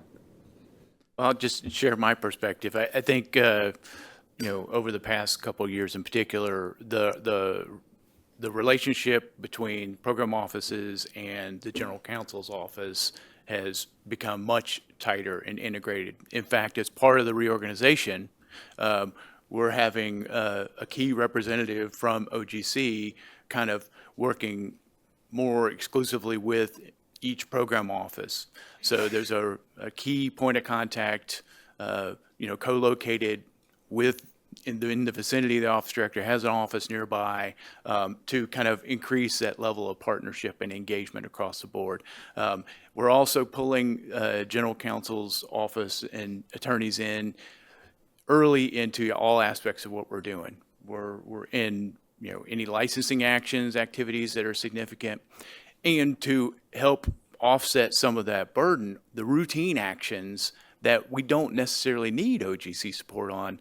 We've worked with them and they've said, we don't need to be involved in those, to free them up to really engage heavily on issues where there is some meaty issue where we need their early engagement and insights on. Yeah. And now I can probably, I just said this earlier this week, like I'm seeing solutions-based advice from OGC on multiple issues. Like I can name 3 or 4 in the last couple weeks. The issue of pre-construction for fuel facilities. We have issues in decommissioning, and we're moving away from a prescriptive interpretation of what the regulations say to what makes sense from a safety perspective. And so from a legal perspective, you don't need to focus on the exact prescriptive words as long as we're maintaining safety, and OGC is completely on board with that, and I'm very impressed, so thank you. Yeah. I brought you up. Do you want to say anything at all about that, Matt? Thank you, Commissioner. Thank you for that feedback. We're continuing to get the OGC solution-oriented. Options are great, but we really want to drive solutions. As long as the staff can make a defensible safety and security case, the law's got a lot of degrees of freedom, and we want to make sure we get the licensees and the applications across the finish line and to support our enablement mission. Thanks. Thank you. I just thought that was important to bring up because I have noticed it myself. So the high burn-up cask issue, how is AI being used potentially, right? You got a 20-year, thing you're looking at. Is AI being used at all looking at that? I can start, and I think Joyda has some specific examples. So we're using it in like simple ways, meeting summaries. We don't write those anymore. AI is doing that for us. So just process stuff, is helping a great deal. But we are exploring how to use it in licensing actions by doing things like scanning the application to tell us like where in the application are certain things addressed, so we can go right to there and focus our efforts. We're developing that, and I think there's more work to do as the AI tools get more and more sophisticated. But we are using it in several licensing actions and exploring how we can build on it. And Joyda probably has some specific examples. Yes, specifically for the hibernal research cast, that's a DOE every effort. But the way that the staff can use AI is looking at having a repository, like a compendium of all the potential technical issues that are driving the safety significance of transporting and storing the cask, particularly the hibernal fuel. Okay, thank you. And my last question, Bill, I'm going to come to you. So I appreciate what you spoke about, saving the 18% reduction in inspection hours with no impact on safety, right? And that's a saving of resources at every level, which I think is important. So as you continue to refine this approach, are there specific indicators, feedback mechanisms, or lessons learned that is going to help you guide the future on this? Yes, sir. Thank you for the question. What I'll say is we continuously to self-assess to make sure that we're realizing the efficiency that we're projected. We're also in constant communication with our sites, so that way we clearly state our expectation and they provide us with feedbacks on what they have questions about, those type of issues. And I think third is in the SSC branch, we have very strong alignment between the regional staff and the program office. So a lot of the time we have a lot of staff interaction to say, hey, what efficiency can we gain? What can we live with? So I think those are the big picture items that how we're able to, like Chairman Nee said, not the one-off type. We're continuously to try to learn and improve on how we do the inspection program. I'll just add, across all our programs, not just the SSC program, as we're making these adjustments to the program as part of the Advanced Act and Executive Order responses, we're really focusing on monitoring performance of those program changes on licensees that are in their performance. If we see degrading trends in performance on the part of the licensees, these are all living programs. If we feel like we need to increase in those areas as a result of an unexpected decrease in licensee performance, we will not hesitate to do so. Okay, thank you so much, Mr. Chairman. Thank you. Thank you, Mr. Chairman. I'll try to do this in 10 minutes and not steal Dave's 3 that he left on the table. Thank you all for the presentations. Very helpful, very appreciative. Lots of questions and helpful information provided. I'll say for my typical moment of levity, I'll check Netflix tonight for Cascanado. I'm not familiar with that story, but I'm definitely going to look into it now. I hope Samuel L. Jackson stars in it. So most of my questions will be Part 57 focused for the most part, but they'll bleed into other areas. And I just want to take a step back for a second, because when we're talking about spent fuel or used fuel management in the context of microreactors, it's different than we've talked about it in the context of the operating fleet. And, perhaps there's some differences with fuel types and burn-up rates, but it sounds like there's a lot of uniformity in that as well. I worry a little bit that we're moving quicker on Part 57 from a rulemaking regulatory standpoint than we have the information to support the parameters that we're going to put in that rule. Like some of this information that we need from the national labs about, doses or transportation accident scenarios and things like that. I think we're doing a lot of guessing and hoping here, and I don't know if that's accurate or if we're going to fill in the blanks, if there's a process for that. I'll say that if what I just characterized, I want to be wrong about what I just characterized, either now or down the road. So I look forward to that confidence. But why is it different? Why do we treat micros different than the operating fleet in terms of spent fuel and how long it stays on site and why, and then when it can go and where it goes? So, Part 57. So first I want to say we did move fast with Part 57, but we had years of been working on microreactors. Since 2020, staff have been developing papers, looking at information. There was a lot of work that was done before we started the microreactor rulemaking. We did form a really great team to work on this rule. We had staff across the agency.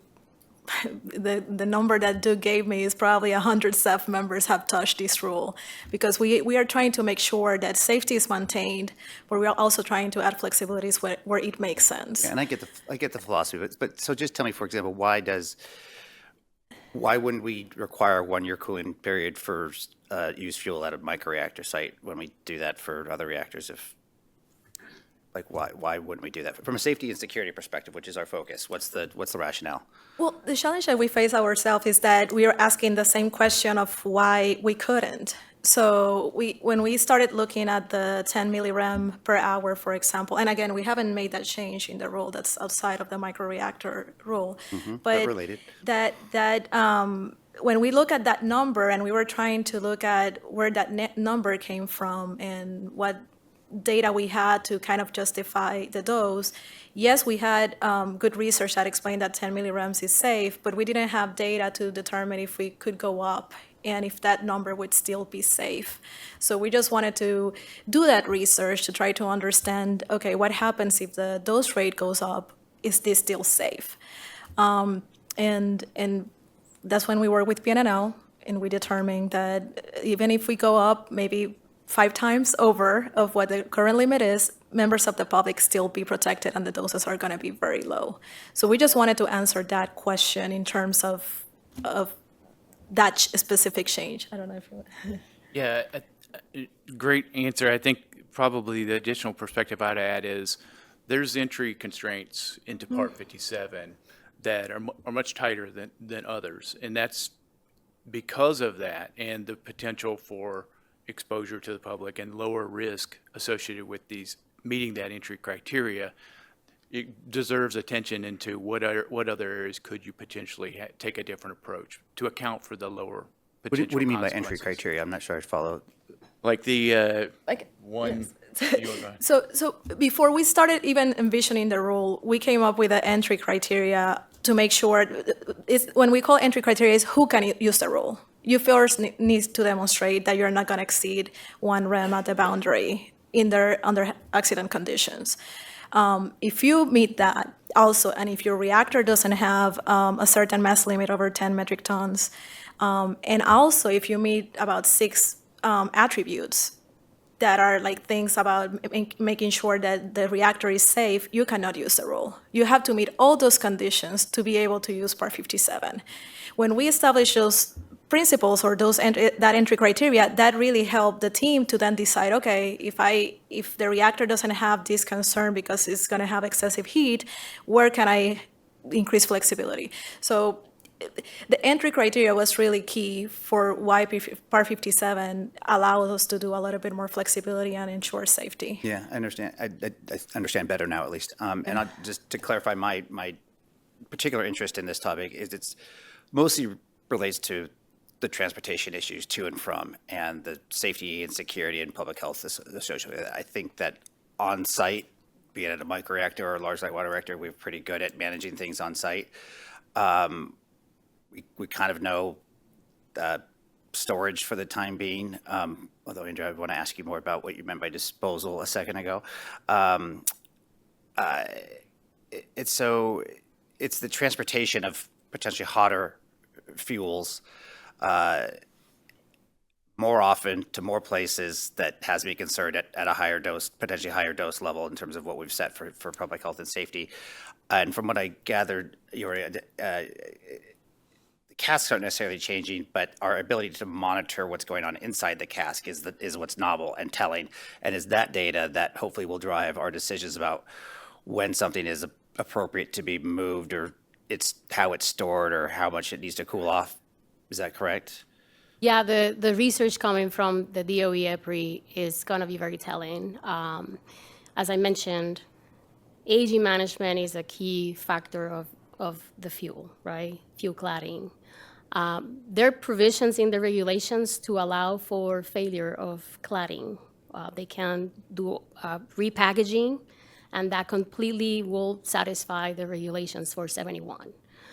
So not necessarily because the information from the EPRI DOE is going to show that there may be some cladding failure. We don't know yet, but we have other alternatives in the regulation that allow for maintaining safety of these canisters. I know we'll do this, but we need to, I want to get the assurance, and I know the public wants the assurance that in a world where we have deployment of microreactors, that when a given microreactor needs to be refueled, so to speak, that when the current unit goes back to the manufacturing facility, presumably, that unit with used fuel in it, I guess, or have maybe being transported with used fuel. I don't know how it's all going to work, but when it goes halfway back across the country, do the communities have anything to worry about that is going to be going through in terms of dose or accidents that's different from what our protocols now and the engagement we've had with those folks?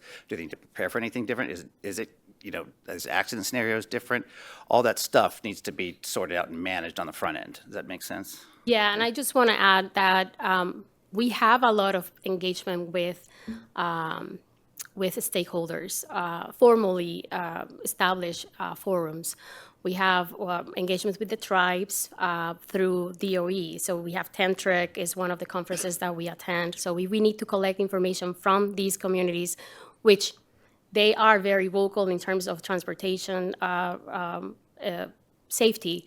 We will definitely take that into account and ensure that they understand what the NRC is trying to accomplish, and we can get their concerns and maybe modify, certain things in our regulations. But I just want to make sure that it is coming across that we are having a lot of engagement with these communities, the DOE, Department of Transportation as well. But we're engaging and we're getting answers that we're able to leverage and use for our own purposes. Can I add also some of the research that the Office of Research has helped us also to understand what happens in terms of how much waiting time you need to cool a reactor and things like that. Just waiting 3 months could make a big difference. So the reason... But it's all relative. You could still have a long way to go before it's safe, even though you have a big drop in 3 months. Well, and what I wanted to add is not every microreactor they are going to want to transport right after. We were considering this also for emergency, response type of microreactors. If they need to move soon after, it's the only case that I've heard. I just want to make sure we're not letting economics or cost concerns drive our policy decisions in terms of how long we require things to cool off or before they can be stored and moved. And we cannot do that, and we won't. And safety will remain our North Star. I'll just say at a high level, what we're doing, so microreactors, some of them, they will be transported with used fuel, right? And so the model for what is needed for the benefit to be obtained from the microreactor is different. And so that's why we're looking at things like the cooling off period. But we're using our knowledge, like some of those microreactors, we use TRISO fuel. TRISO fuel's not new. Like Cynthia said, we have a lot of experience about how these fuels behave, and we're using that knowledge with what we're getting from the labs to make decisions that here's where the line in the sand is with regard to safety. That's what we've put out there in the role, is the the Part 57 rule. That's what will be in the Part 71 rule that comes out. And we're going to seek input from stakeholders. So if there's something that we missed, we're hopeful that it'll come up. But we're using the experience that we had in transportation to date to inform the safety decisions that we're making. And we will not compromise on the safety question. Commissioner Wright's time here really quickly. Do we expect, yeah, I owe like 4 lunches, trust me. Do we expect the existing operating fleet to request changes in their fuel storage, management, transportation based on whatever happens when Part 57 is out there and and on the books?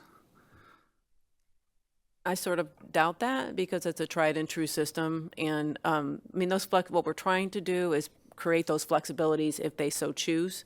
But it costs them time and money to change the way that they're doing things. And so I would guess that we won't see a huge shift with regard to the operating fleet. And I'll just add, early on, we were considering possible changes to transporting, limits associated with transporting. We challenged ourselves, what could be the possible cases which could apply this new flexibility? And that's why we engaged the labs to ensure, hey, what were the original assumptions behind the current regulatory limits for exposure for transportation? And we've discovered some things that were kind of surprising to us, like the original limit and some of this wasn't based on a safety issue at all. It's based on exposing film that would have been in the cab of the original transportation. So those sorts of discoveries helped us to kind of do a ground-up evaluation. What's safe for these, regardless of who uses it, whether it's microreactors or anybody else. And I appreciate you mentioning that because that's exactly the kind of stuff we're going to have to articulate when we make these changes so folks understand that we haven't lost focus of our safety and security mission. All right, thanks. Thank you, Commissioner Kroll. I'd like a lunch too sometime. You're the boss anytime. This was a really great meeting. The presentation material from your panel and the previous panel, as well as a dialogue with the commission, I think really underscores for me that our focus is safety. Right?